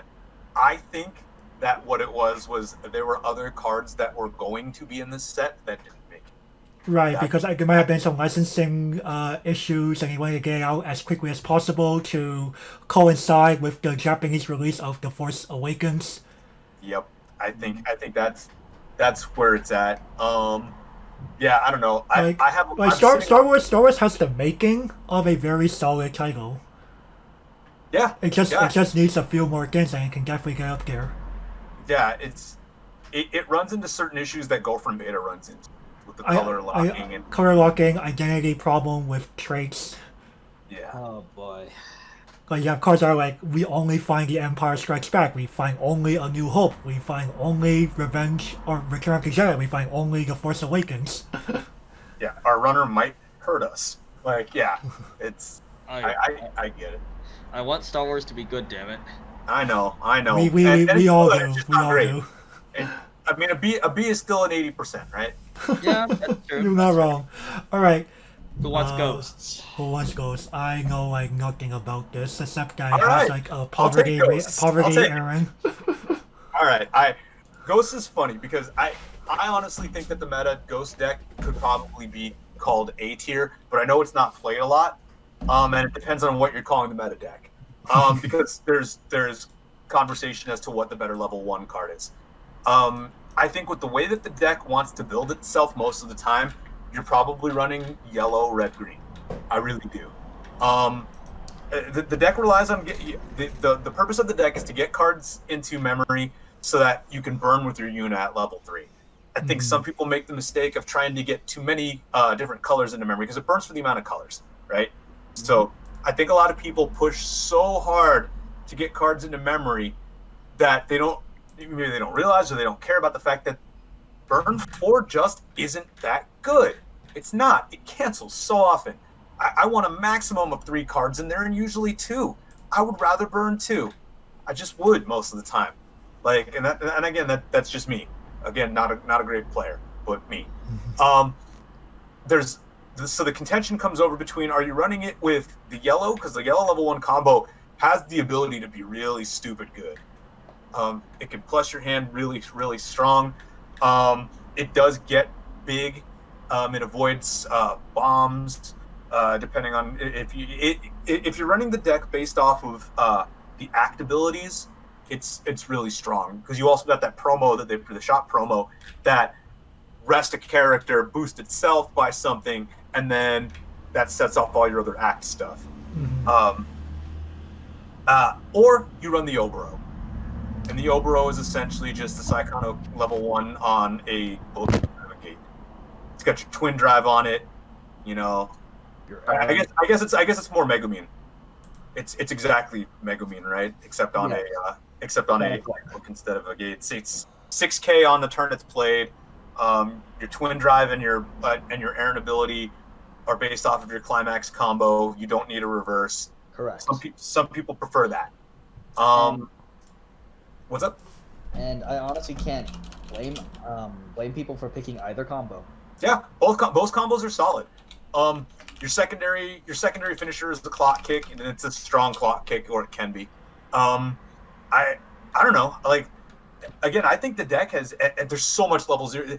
The level 0 utility is at the point where it's hard to figure out what to put in the deck. There's so much to put into it. Agreed. The $20, I get it's way less now, but the expensive promo is one of my favorite cards that they printed for the deck. Right, and the thing is, when I faced Yuna, because, you know, there was quite a bit of it here, unfortunately, like, it wasn't exactly, like, the best deck on the planet, but it was always a deck that I always, not exactly feared, but always respected. Okay, it's not bad, but it's not amazing. Like, I've seen players run both of them, and I think I honestly prefer the yellow level 1 combo because it does have the ability to plus you 2 cards. It's Tango, basically. If you know what it is. Yeah. And there's also a level 0 yellow that I think is actually pretty broken. It's the one that gains power and on reverse search pitch send a memory. Oh yeah, I see that card too. Yeah, so like you've got a card that puts itself in memory, so it compresses itself, and it disallows for your opponent to catch a reverse at level 1, and it probably kills whatever it's attacking. I think like Yuna kind of reminds me of a budget Psychono deck. Yeah. I could feel that. I could feel that with it a little bit. Again, because you have a ton of cards that you can put into memory. I don't know. I think that the deck running green, yellow, red is probably a solid A tier deck, but I know a lot of people also don't run it. You hardly see it. I think if you're looking for a good deck, like a really good deck, not a great deck, but a good deck for an affordable price, Yuna might be where you're at because it's also not expensive at all now. Right, it's one of the cheap. It's one of the cheapest sets. I believe it's actually the second cheapest set in this entire B tier. Yeah, I mean it's and which is surprising because it's Booby Ghosts. Right. Like I would expect that alone to raise the cost on it. Right, like the thing is, I would joke that the lewdness in the art of these cards give Toloru a run for its money. Oh, absolutely. Oh, absolutely. Yeah, this one and No Game No Life, but absolutely Yuna. Absolutely. No, I run a fun mono blue deck. Like I basically just maxed out all my I max rared the Oberos because she's my favorite. But yeah, I think the deck is. I think the meta deck for this is underrated in my opinion. If you're looking for a solid WGP deck on a budget, this could be it. Yeah, I could see WGP on a budget being Yuna being fine. Yeah. Alrighty, and you know what? I'll take the last one. All right, we will do Godzilla. Let's go. Godzilla. All right. So basically, one of my friends actually runs Godzilla personally. He bought an entire playset off Fiery Tam back in the day. And so Godzilla, you have Mono Red Kaiju, which is kind of the meme army deck. I mean, I think Mike can agree with me on that one. Yeah, it's the deck that I run. I love it. I wouldn't really call it super meme though. Then you have the you have the math people, the green, and then you have humans, the blue guy. I forget what they're called, but I mean, Tyler basically described it to me as they're humans, dude. They're like part of the ship like Aratrum or something like that. Right. Atrium. Right. So the meta deck is a combination of both math people and the humans. So they run the green level 1 combo, and I go, okay, you know, it's your standard dig 3 take 1. So it's Lalafin, it's Sakura, you know, decks that we've already gone over. And their finisher is Vulture. And I was just like, Vulture shuffling in damage. I have seen people get frustrated over Vulture killing them. I'm just like, yeah, Vulture is a pretty good card. Now, bear in mind, Godzilla really suffers from a very small card pool, so it's very limited in options. Mhm. Oh, and Mecha Godzilla can cause headache. Yeah, that deck is really fun. They can pay 3 to essentially guarantee a cancel on top, which, like, kind of just wow. Like they can do that, but when Mechagodzilla is attacked, even if you side here, they can guarantee that. Oh, and the fact is that Mechagodzilla has hexproof thanks to the back row, so you have to run 2 bounces to effectively get rid of him. But also bear in mind that your markers are face up, so your opponent can see, if you trap a climax under there, they may not want to bounce it. But at the same time, Godzilla, if we could play it, would definitely be a set that I would not underestimate. Like, Right. Godzilla And on top of that, the Kaiju build is definitely not to be underestimated because it has the ability to board wipe. Oh yeah, true. It's It also could board wipe with the trial deck level 3 Godzilla and the Godzilla Earth package to get double clock kick and double burn 5. Yeah, I love it. Yeah, it reminds me. So the Kaiju deck reminds me of like a better, less tricksy version of Gigant Shooter. I can kind of see it. Like hit the climax, double clock kick, do a thing. Like, and again it essentially works in a similar respect. Right, and the thing that the Kaiju deck wants to do is at level 3, it basically wants to have a single Godzilla all by itself. Yeah, and so you don't need a lot of, and you have cards that the other card in the package, the healer, sacks cards to draw you cards. Right. And so that's kind of cool too, because you do need like to set off the Godzilla combo, you need a bunch of stock and a bunch of cards. Yeah. And that really does help. And the thing is that green blue, like the green and blue deck is not absolutely horrible, but also forewarning you, Godzilla is very expensive due to it being a single extra booster, and the fact is that there's very little in terms of budget alternatives. So if you want to pick up Godzilla, I mean, green, blue. Again, green, blue is actually more doable now. It's really the red cards that are getting more expensive, probably because of things like Starlight resurfacing in Japan. Yeah. Oh yeah. And you can play. So for all the Japanese players out there, if you really see Charlotte as a problem, Godzilla might be your silver bullet there. True. Yeah. and remember that when in the land of kaijus given by dictionary definition, Clifford the big red dog is also a kaiju. Oh damn. This is actually true. So and Clifford the big red dog, English exclusive win. Yeah. It's basically just a functional reprint of Godzilla. I kind of joke about this. I joke that they were making Archer set that would just be a reskin Little Busters. Dude, they could. Jesus, Very well please could. no. Jesus, please no. But with that, ladies and gentlemen, we have the end of the meta-analysis. Thank you so much for listening to that. Now we will head to the ban list predictions. Right, and we'll begin with none other than Gavin's here. Alrighty, so. Okay, Saikano. Currently it is unrestricted. I am predicting a choose one of 3. We are going to go with Gaming All Night, the JC Shinobu clone, aka Utaha, and we have either the ADD drop search or the refresh counter. So let me explain here. Gaming All Night, for those of you uninitiated, so in addition to paying its casting cost, you must tap 2 guys. They do not untap during your next untap step. But for Saikano, that is not a problem at all. In fact, their back row will probably go to exile anyway, so that drawback really doesn't matter.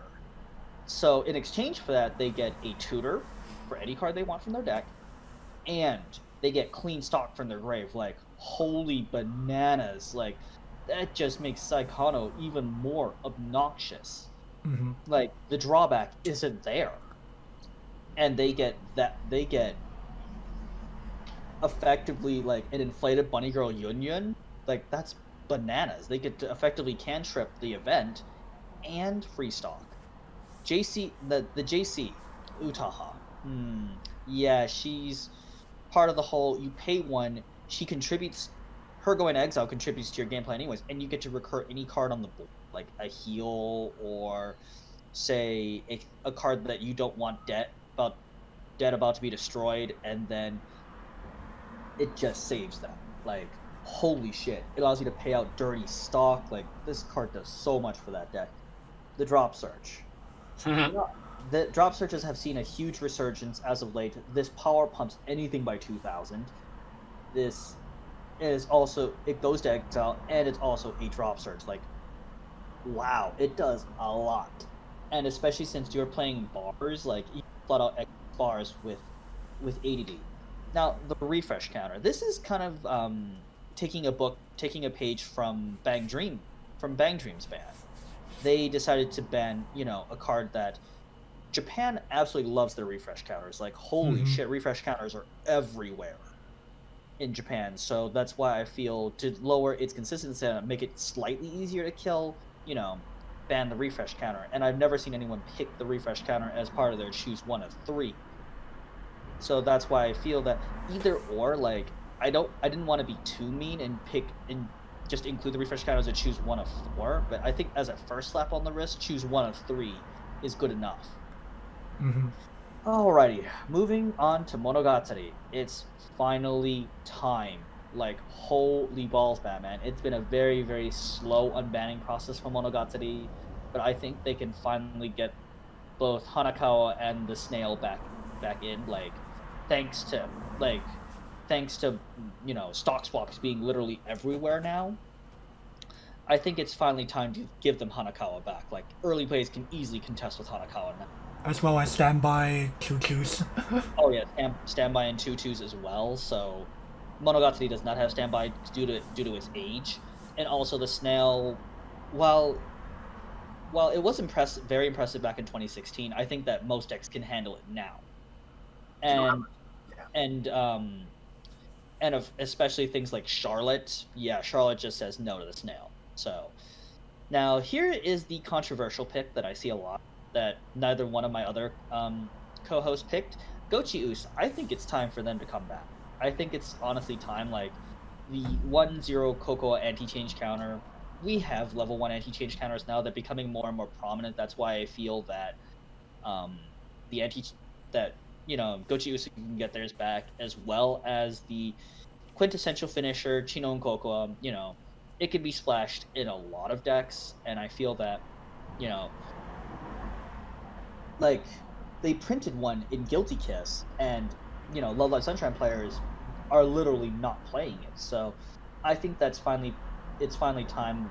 Japan's not playing Mikasa or Darth Vader either. So I think it's time for Burn 1 to make a comeback along with its anti-change. I think that even with these changes, that both Gochi-Us and Monogatari won't make as big of a splash. Like, they won't become like top tier again, but I think they can at least push them into the realm of viability. Like, Monogatari, I can see it as being a B tier deck. Gochi-Us, it might be the gatekeeper for A. We'll have to see.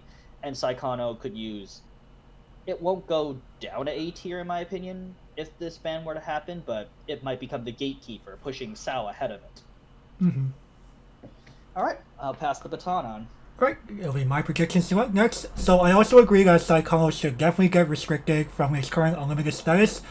I do agree with Gavin on the Utaha and the Megumi free fresh counter as being possible choose ones. Utaha just allows for unnecessary amounts of recursion and enabling recollection abilities, and having Megumi as a holy shit button on top of your usual strategy of high survival, high compression game just is really unnecessary.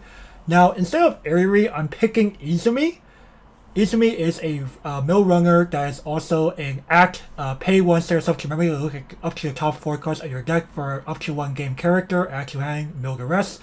In most decks, this is whatever. In Saikano, however, this not only enables your recollection shenanigans, but it also deck fixes, accelerating you further into a compressed subsequent deck state. So I think doing away with all these three being the same deck would again maybe not push Psycho out of S tier necessarily, but put it in check enough where it can be more of a match with fellow S tier and high A tier decks. For my next predictions, I'm going to say that Idol Master Cinderella Girls will kick out Power of Smile Ring from choice restriction, leaving behind only Akagi Miria, Shibuya Ring, and Love's Horror Kome as being a choose one of three. I think these three cards, it will still keep Idol Master Cinderella Girls in check for a while longer, while giving Triad Primus a serviceable finisher back. Next, I'm going to concur with Gavin with Monogatari. I believe that it's time for both the Snail and Hanekawa to come off. They probably won't make too much of an impact if they were to come off the list. So I think they can safely come off. Monogatari can just come back being a rogue pick. And my last choice, I'm going to say that Milky Holmes can get Cordelia's Garden back to unlimited. The card's not doing all that much, honestly. It helps the deck heal a bit more at stock, while also powering up its board to get to, maybe make Witch bigger or make the Synchronicity Cheryl bigger. But other than that, I don't think the card's gonna make that big of an impact like it did back in the early 2010s. And while I do not agree with Gochi Usa, I feel Bushiroad is going to keep them there for at least a year longer, just to try to push sales of Dear My Sister and a possible Gochi Usa Bloom set. Alright, so I'm going to pass the torch over to our guest here. Alright, so my predictions. As we all think, Saikano probably needs something to slow it down a little bit. And we've all put the JC Shinobu-esque Uta on it. It's just JC Shinobu, but better. Right? I think that the card that they would put on the list with it, or at least should put on the list with it, would be the Kato finisher. And here's why. Because the JC Shinobu helps to enable the Kato finisher too much. In regards to the fact that not only does it stick itself in memory, which allows for obviously the extra added effects of the finisher to take hold, but it makes it so that your opponent can't crush their board into your field, so that they can get away from you requiring a reverse. Right? 'Cause you just pay one, bounce the card, boom, you have a reverse target on field. Right? So I feel like that's maybe where they will go with that. I feel like that's where they should go with it. We'll call it that. Okay. Yes, there are a ton of other cards that definitely enable the Kato, but I think the JC Shinobu is just so powerful. Definitely. In the set itself, that particular deck that does so many things and hoses so many other decks probably shouldn't have the option for it. That's just or with using that finisher at least, which is probably the strongest finisher in Saikano. That's my feel on it. Moving over, Cinderella Girls. Again, I feel the same way that Rin feels over here. The Smile Rin definitely needs to come off the list.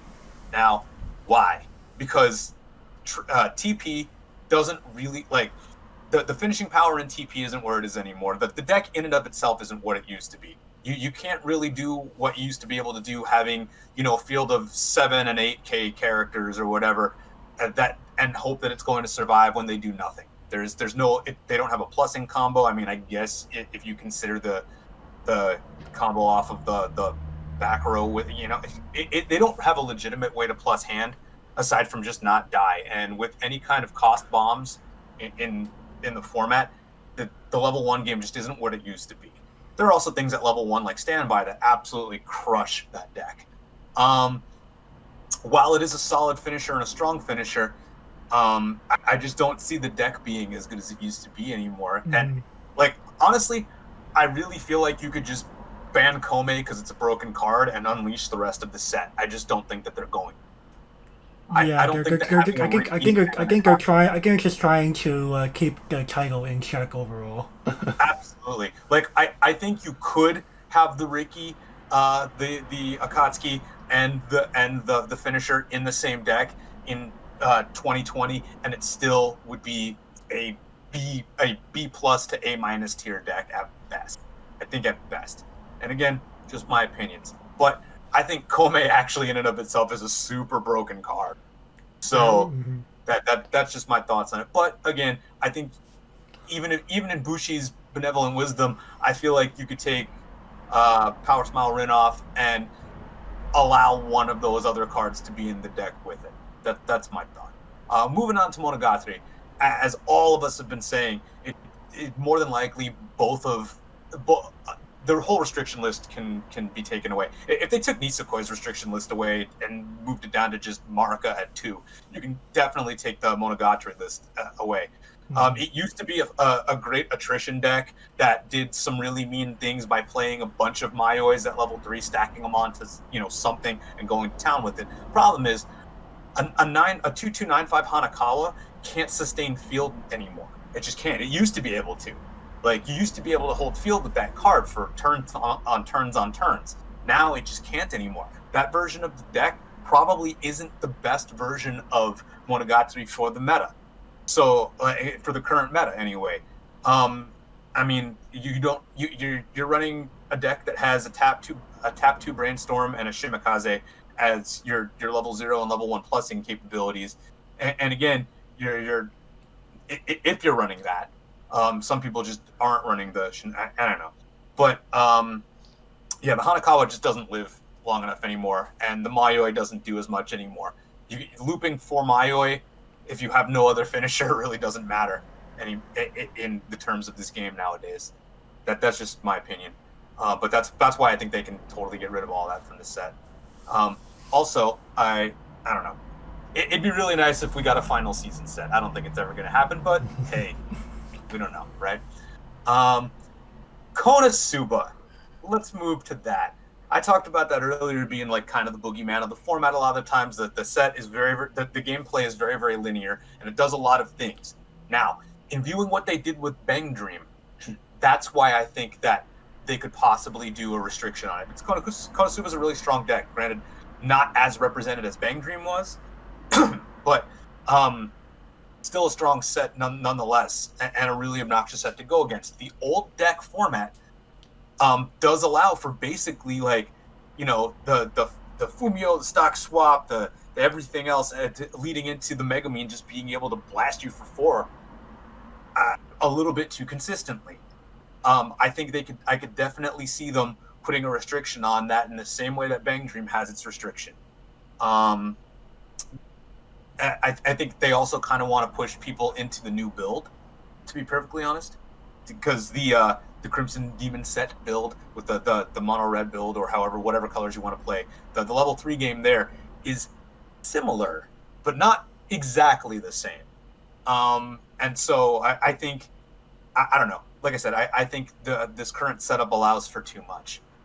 If they aren't going to do that, but they may hit Konosuba anyway, I definitely feel like they could try to push people into a mono-colored build by putting the Bunny Girl Union and the event on the same list. Because the Bunny Girl Union enables the event. It gives you the stock for it, and it allows that event to plus itself to hand, because the Union checks for level 1 or higher, so you can grab the event off of it. I think it makes the ability to use that too consistent. That's just my thought on it. As far as it goes, in thinking about it, they could probably take the Gochiusa stuff off the list and it'd be fine. I don't think they're going to. At least right now. I agree with Rin's idea that I think they're going to keep it on there for the ability to print another set and not have to worry about it, and then eventually pull it off. Hey, if they did that with Monogatari, I would be so excited.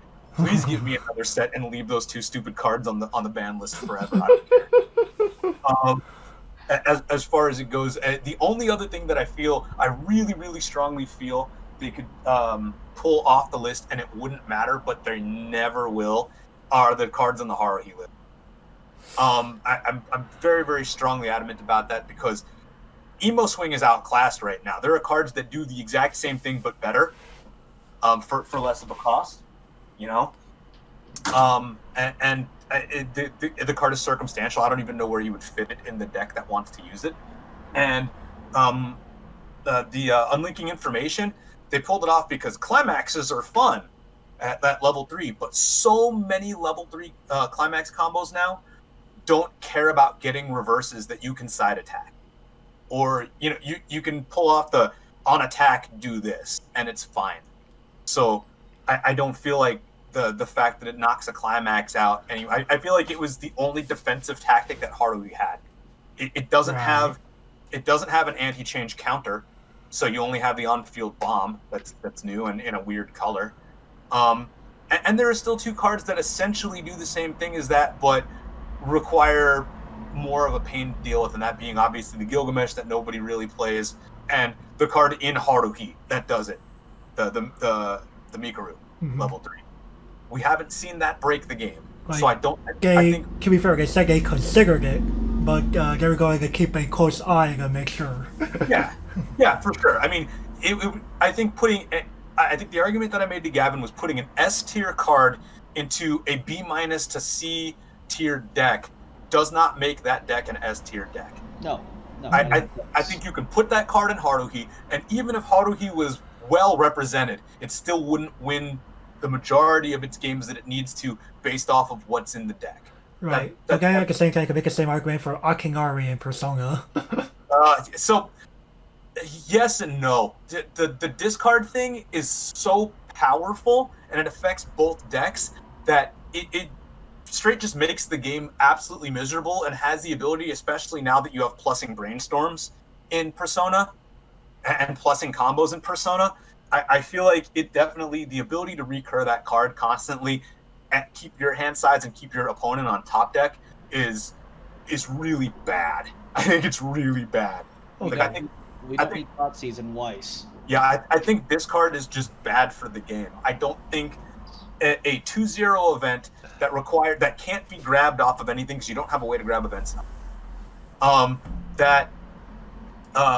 Unless you use the level 1 draw combo, which nobody's using, the alien combo. Like you don't have a consistent way to really get into it, so you have to play like 3 of them in the deck, right? And it puts you into more blue, which is not a color that the deck in meta really runs at a high rate. So, like, and again, it can be played around nowadays. Like Megumin does, for instance, in Konosuba, either Megumin, neither of them care about that card, right? It essentially, it hurts less decks than anti-burn does, I think, statistically, right? Like if you is a playable card that hurts so many decks, because climax combos are fun, folks, right? That was the argument. But you turns off probably 3/4 of climax combos, right? And end games. Then there's no reason a card that knocks climaxes out of zone at level 2 or higher is strong enough that it should be banned. That's my opinion. Okay. That's a fair opinion to have. Yeah. Foreclosure. Foreclosure. You know, I want to ask both of you a question. Sure. What are your thoughts on Weiss Schwarz doing Vanguard style errata restrictions? As far as instead of putting a card on a choice restriction or a limit or a limitation, they put a slapping errata on the card. So I think it works for some cards and doesn't work for other cards. Like, for example, I was thinking foreclosure as an example. Sure. Like if it required you to have like a certain number of goddess and Axis cult characters on the board. Sure. Like add a restriction to it, maybe. Yeah, I can see that. I think the hardest time they're gonna have with that is people who don't play competitive, and like the same thing with Magic having its enormous errata list, but like I feel like more people know that Magic has an enormous errata list, even coffee table players. Coffee table Weiss players probably don't even know that Heart of the Cards exists. So I see. to a degree, obviously not all of them, but I think there's a degree that it would be difficult to get the information out. I also see Weiss players, because there's so much in tournament play. There are definitely arguments on how effects work, especially in the English tournaments circuit. I feel like it might cause a lot of jam ups in judge calling and judges maybe not necessarily knowing exactly how to rule something.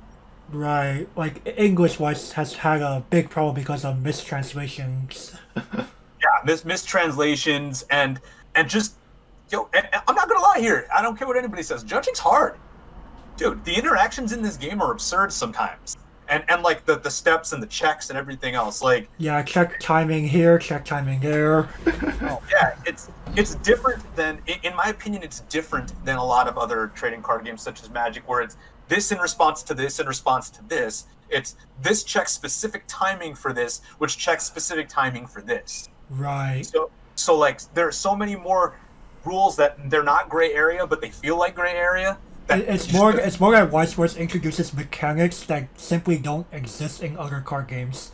Yeah, Like the concept of refresh, or the concept of level up, and can be misinterpreted easily. and or how damage actually works. Yeah, like people, like I know there's always, not always, but there's a lot of the question with different Musashi-esque cancel burn effects in regards to refresh. See, now, so Mike, you know who Matsui is, right? Yeah. Yeah, so Matsui posted a tweet one time. There's a product in Japan by Pepsi called Refresh Shop. So he says the next time you have an ability that says when damage is cancelled and it's cancelled by the last card of a deck, remember this product. You read it this way, awesome. and Mike will tell you that is how you resolve that interaction. That's awesome. I love that. Yeah, I mean, it's just like more casual players have a hard time with that, and even players that are like, yeah, I play in the English series, and like maybe they only play in the tournament circuit, so they don't get a lot of whatever. And I know the argument is, well, then they should be practicing more and know their cards better. But when you have judges that are sometimes like having a hard time interpreting where that goes, it's hard. Especially, it doesn't help that sometimes it feels like the devs don't play test their own game. Yeah. Oh, for sure. And again, I don't want to take anything away from judges. Judging is hard. Mm-hmm. I don't want to be in that position of stress and like annoyance. I feel it. Players are annoying. I'm annoying. Like players are really annoying sometimes. I could imagine. I don't know. Yeah, but that's I have people like sometimes like when I'm on my way home from work or something, I might get phone calls about how to resolve a Yu-Gi-Oh or Weiss Schwarz ruling. Sure. Like, oh boy. Like and yeah, there are definitely some common ones and there are some less common ones, and different cards cause different effects. Like, for example, the deck I was just playing yesterday, Lost Decade, right? You've got that level 3 Pandora, and it has a weird effect with weird timing. Like, and I know if you break it down, it's very simple, but the fact that it says up to 2 times per turn, you have the ability to burn 1 if a card hits waiting room, like until the end of your opponent's turn. That can make for some weird interactions and some people not understanding how that works. I could definitely see where the conflict can come in. Yeah, like if you don't read it carefully, somebody might think that means if 1 card hits waiting room, you get to do that twice, and that's not what it means. No. It's instincts. Yeah, exactly. I understand how the card works because you break it down and you read it that way, but some people that are again less familiar with the game or something like that, that's a mildly awkward effect. And the fact that it lasts through your opponent's turn, so then you go, all right, cool, then on my opponent's attack phase, when they go to attack me, I use my sat counter and we do it again. Yep, you burn 1. Yeah, and my, well, if you have 2, the ideal play on that is you want 2 of them out and 2 Brunhilds, right, so that you can do it twice in 2 turns and ping 1 4 times 2 turns in a row. Mm-hmm. But still, like, it's it's a weird, mildly complex effect that, if not broken down properly, can be confusing. That's the point I was trying to make. Yeah.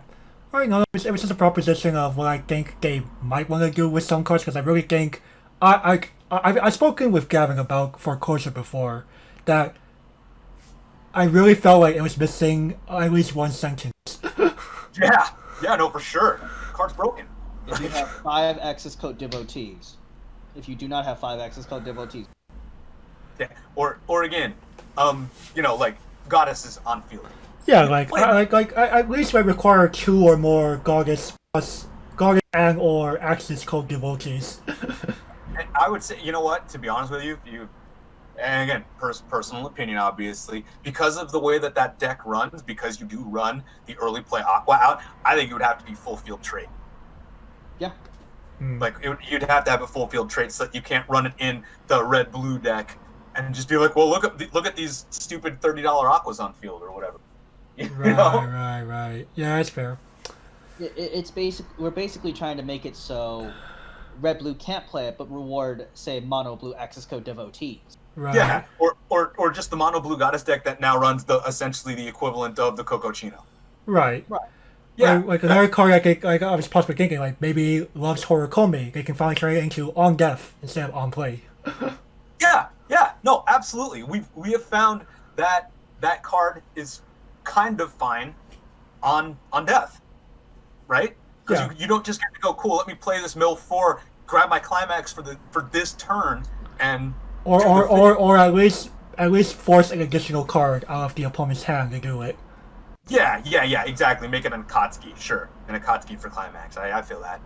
Or, no, I meant more of, because of an on-death Kome, in order to get it on your turn, you gotta play over the character on your turn. Yeah. Okay, I see what you're saying. Yeah. Instead of just Kome, Hoarder, check top 4. Yeah, and I think what's broken about that effect too is that if you don't hit the climax, you don't have to grab it and pitch a card. And even if you do hit it, you don't have to grab it. Right. Like, it's not an Akatsuki, it's a free mill 4. Yeah, the fact is on play. Like, there's a reason why every card of this variant after this has said on death. Yeah, no, and yeah, that's when they make cards that fix other cards. I think that what you're saying should be taken into account, except in the case of the original Asuza Akatsuki type thing. I think it's silly that they're printing them in a I think they're doing it differently now by saying like. Check up to top 4 for level 1 or higher. Yeah, or which I think is actually fine because if the Akatsuki is on, if the level 1 plus Akatsuki is on a level 0, then it can't find itself. Yeah, sure. Like, and I understand the want for that, but like, I don't know. Like, I don't think my point is that I'm saying is I don't think they would need to go back and errata that card after changing the effects that they've done. Yeah, but I think Kome is a really, really big offender. Yeah, I think like I said, personal opinion, I think if they don't fix Kome, if they never fix Kome, which I don't think they will, I think they could just ban Kome and pull everything else off the list. I could agree with that. Yeah, Kome's just like, I mean, Kome's awful design. Yeah, and like I feel like because of things like that, that's why Cinderella Girls is never going to get enough. Which is unfortunate. Please give me a new set, please. Or if anything, what they could do is maybe just like make a color restricted Jinsu Kaigi Summer Festival. Okay, fair enough. It could be like in red or something. Hey man, we've seen them print promos for old sets, so yeah, it could happen. Before they put out the key set, how many Angel Beats promos did we get? That's true. Yeah, we got 3 really good ones and some other mediocre one. Yeah. So there were a fair amount of stuff. I was, just for note here for the audience, I was gonna put Cinderella, but I was gonna be like, okay, so we're gonna toss the ban list and put it in the trash. Same as Monogatari, literally, lit them both at once. I'm like, I mean, I will be realistic and say that if they took everything off the list of Cinderella Girls, I still don't think it's an S tier deck. No, it's definitely not. I think the fear of restriction list cards is for decks that either are S tier or can be considered S tier. And Cinderella Girls, even at full power, is definitely. No, Right. it's not. Like, And neither- like, for example, fake is going to remain there for at least some time. Yeah, and okay, I also feel the fear comes in pushing games to time limit. That's definitely. Oh, definitely. Like, there's a reason why Rest is probably there forever. Yeah, rest I guess does that if you're playing Starduster definitely stalked the game out. Fake stalked the game out. Yeah, Cordelia's Garden used to do it. It doesn't as not much. not as much anymore. The two Capo cards are stally AF. Yeah, I think if they print, and they very well could possibly print more cards for Index, I think that there's a strong consideration for the backup. Oh, event. Healing Magic, yeah. Yeah, that card's stupid. Like I'm kind of like, in what world is Healing Magic at 4 okay, but Cordelia's Guardian at 4 isn't? In the world where the Index deck is just not that good. Like, Index can't finish out a game. I guess you're not wrong. Yeah, you're relying on either Toma or playing Splashing Red from Isakuro. That feels bad in both. Like, Milky Holmes can't really finish out either better than Toma. I mean, I feel like Milky Holmes. I think Milky Holmes can finish off better than Index. Yes, it definitely can. But at the same time, I go, well, giving Cinderella Girls its toys back doesn't really. No, we're agreeing with you. Cinderella Girls can have everything back, and will probably maybe like mid A at best. At best. I think closer to B plus A minus. Like I think it's more of a problem of Bushiro likes to put, once they restrict a child, they usually like to keep them on probation. Yeah, and like I said, I think just like the Haruhi cards, you can pull those off. The deck's not going to be S tier. You can pull, you could probably pull the DeCapo cards off, but those are on there because of game stall. Right, like you can actually go to like a very, very past ban list, like PDF or something in the past, and it will actually say reason for restriction. Stalled out games, like Cyril in the Shining series. She stalled out games. yeah, but she doesn't anymore, so she's off. Yeah. When Disgaea. Disgaea, the freaking Supreme Commander, Supreme Leader Goharo, or Supreme Overlord Goharo stalled out games. I don't even run that card at 4 of anymore. Wow. Like, I run that card at 3 of and run 4 of the stupid event PR that they printed. That was awesome. Like that's the thing. Like back again, Supreme Overlord Goharo, like you just heal loop with him, and you're just like, cool. Yeah, you run 4 Laharl and a Desco or 2, and yeah, you're never dying. You're never dying, yeah. Facts. Yeah, especially if you were running the 8-2 sold build. Oh man. Yeah, which is what I run. I love that deck. You just didn't care. Yeah. I maxed. That's one of the. It might be the first deck that I maxed rarity. It was either that or my Vita. It's really funny, like how they decided to like suddenly remake attrition strategies, and realize like shit, we really should not be doing this with Fate. Yeah, attrition and compression strategies. That's like 2012 Weiss. Depending on how frequently Charlotte gets played and how much success it sees, Charlotte could be the next one for the chopping block. I 100% agree that you and Nal could possibly be on the ban list together. Please just ban. Please, that's not healthy. Again, because we have no actual games going on, we could see them roam free for maybe half a year, and we'll see what happens. Yeah, I mean, I feel like I feel like February will probably be a much stronger ban list than August.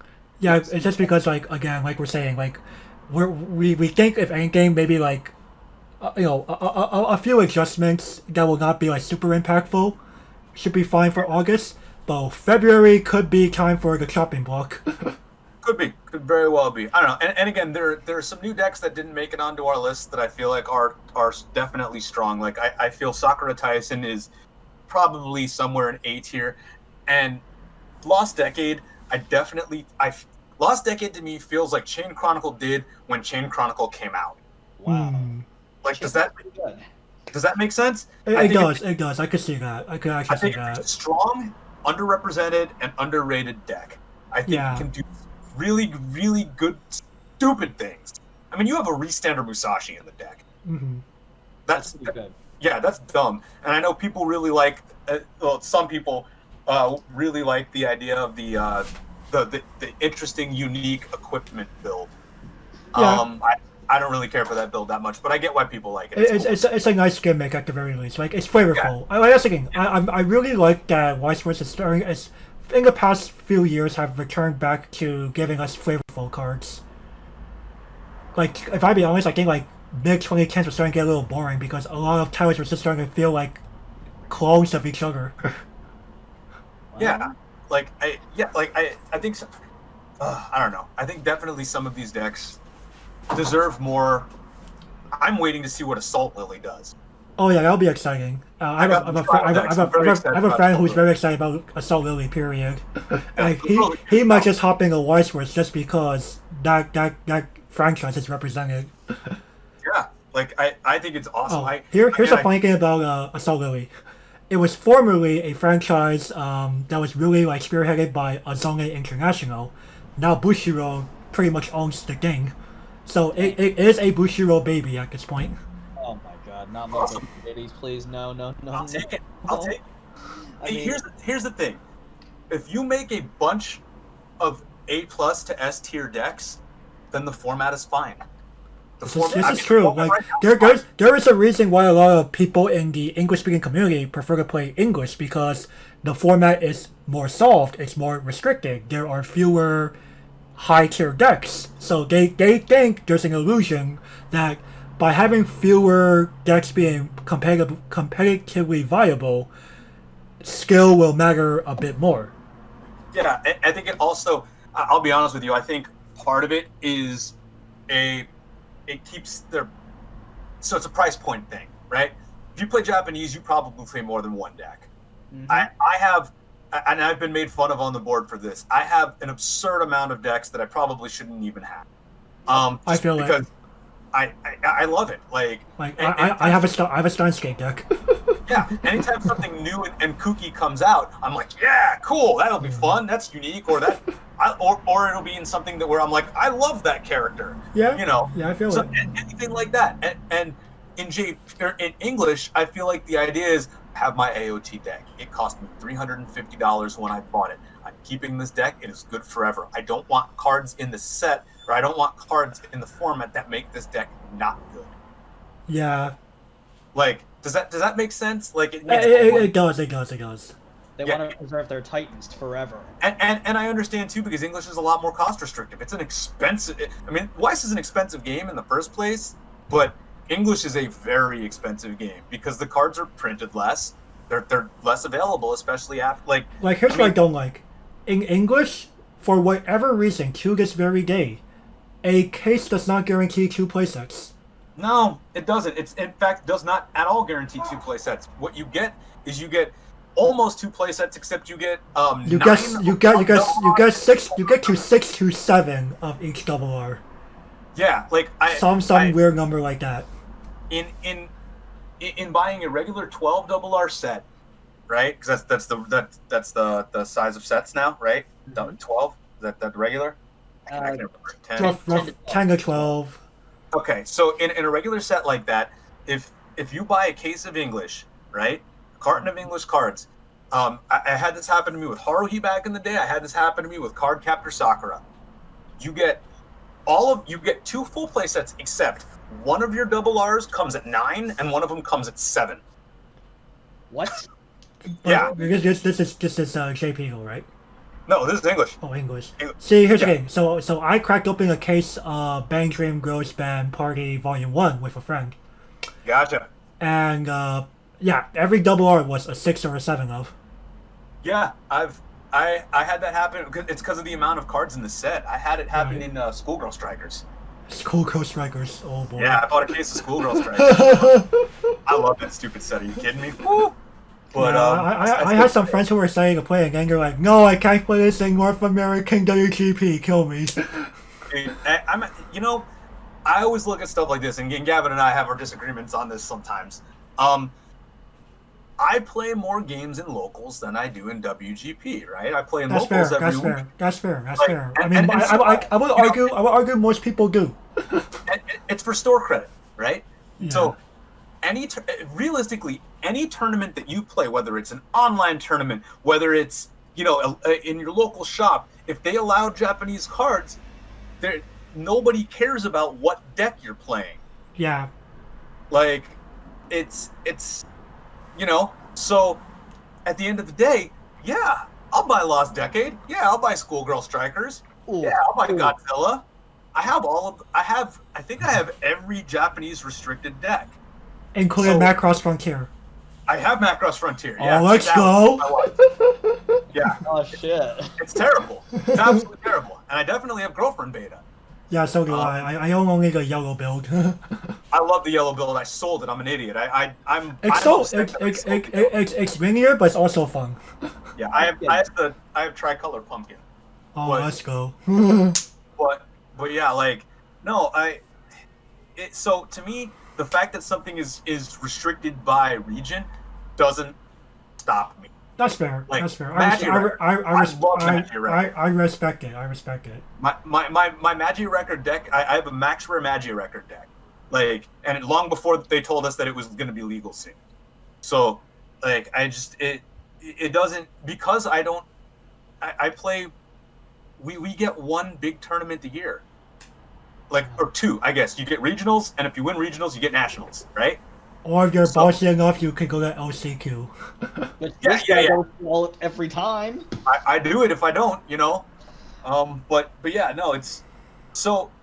To me, the fact that something isn't legal out here doesn't stop. Yeah, no, I totally feel it. and some of them I really wish I could play in WGP. I want to see this meme happen. I want to see a meme where someone plays a deck that is illegal at Worlds, but legal in North American WGP qualified with that deck. So something like English Cardcaptor Sakura or English Batman Ninja, or eventually English Adventure Time. Again, when they go to Japan, they play one against that are not allowed in North American WGP, like Godzilla. I want to see that. I want to see that happen. Shoujo.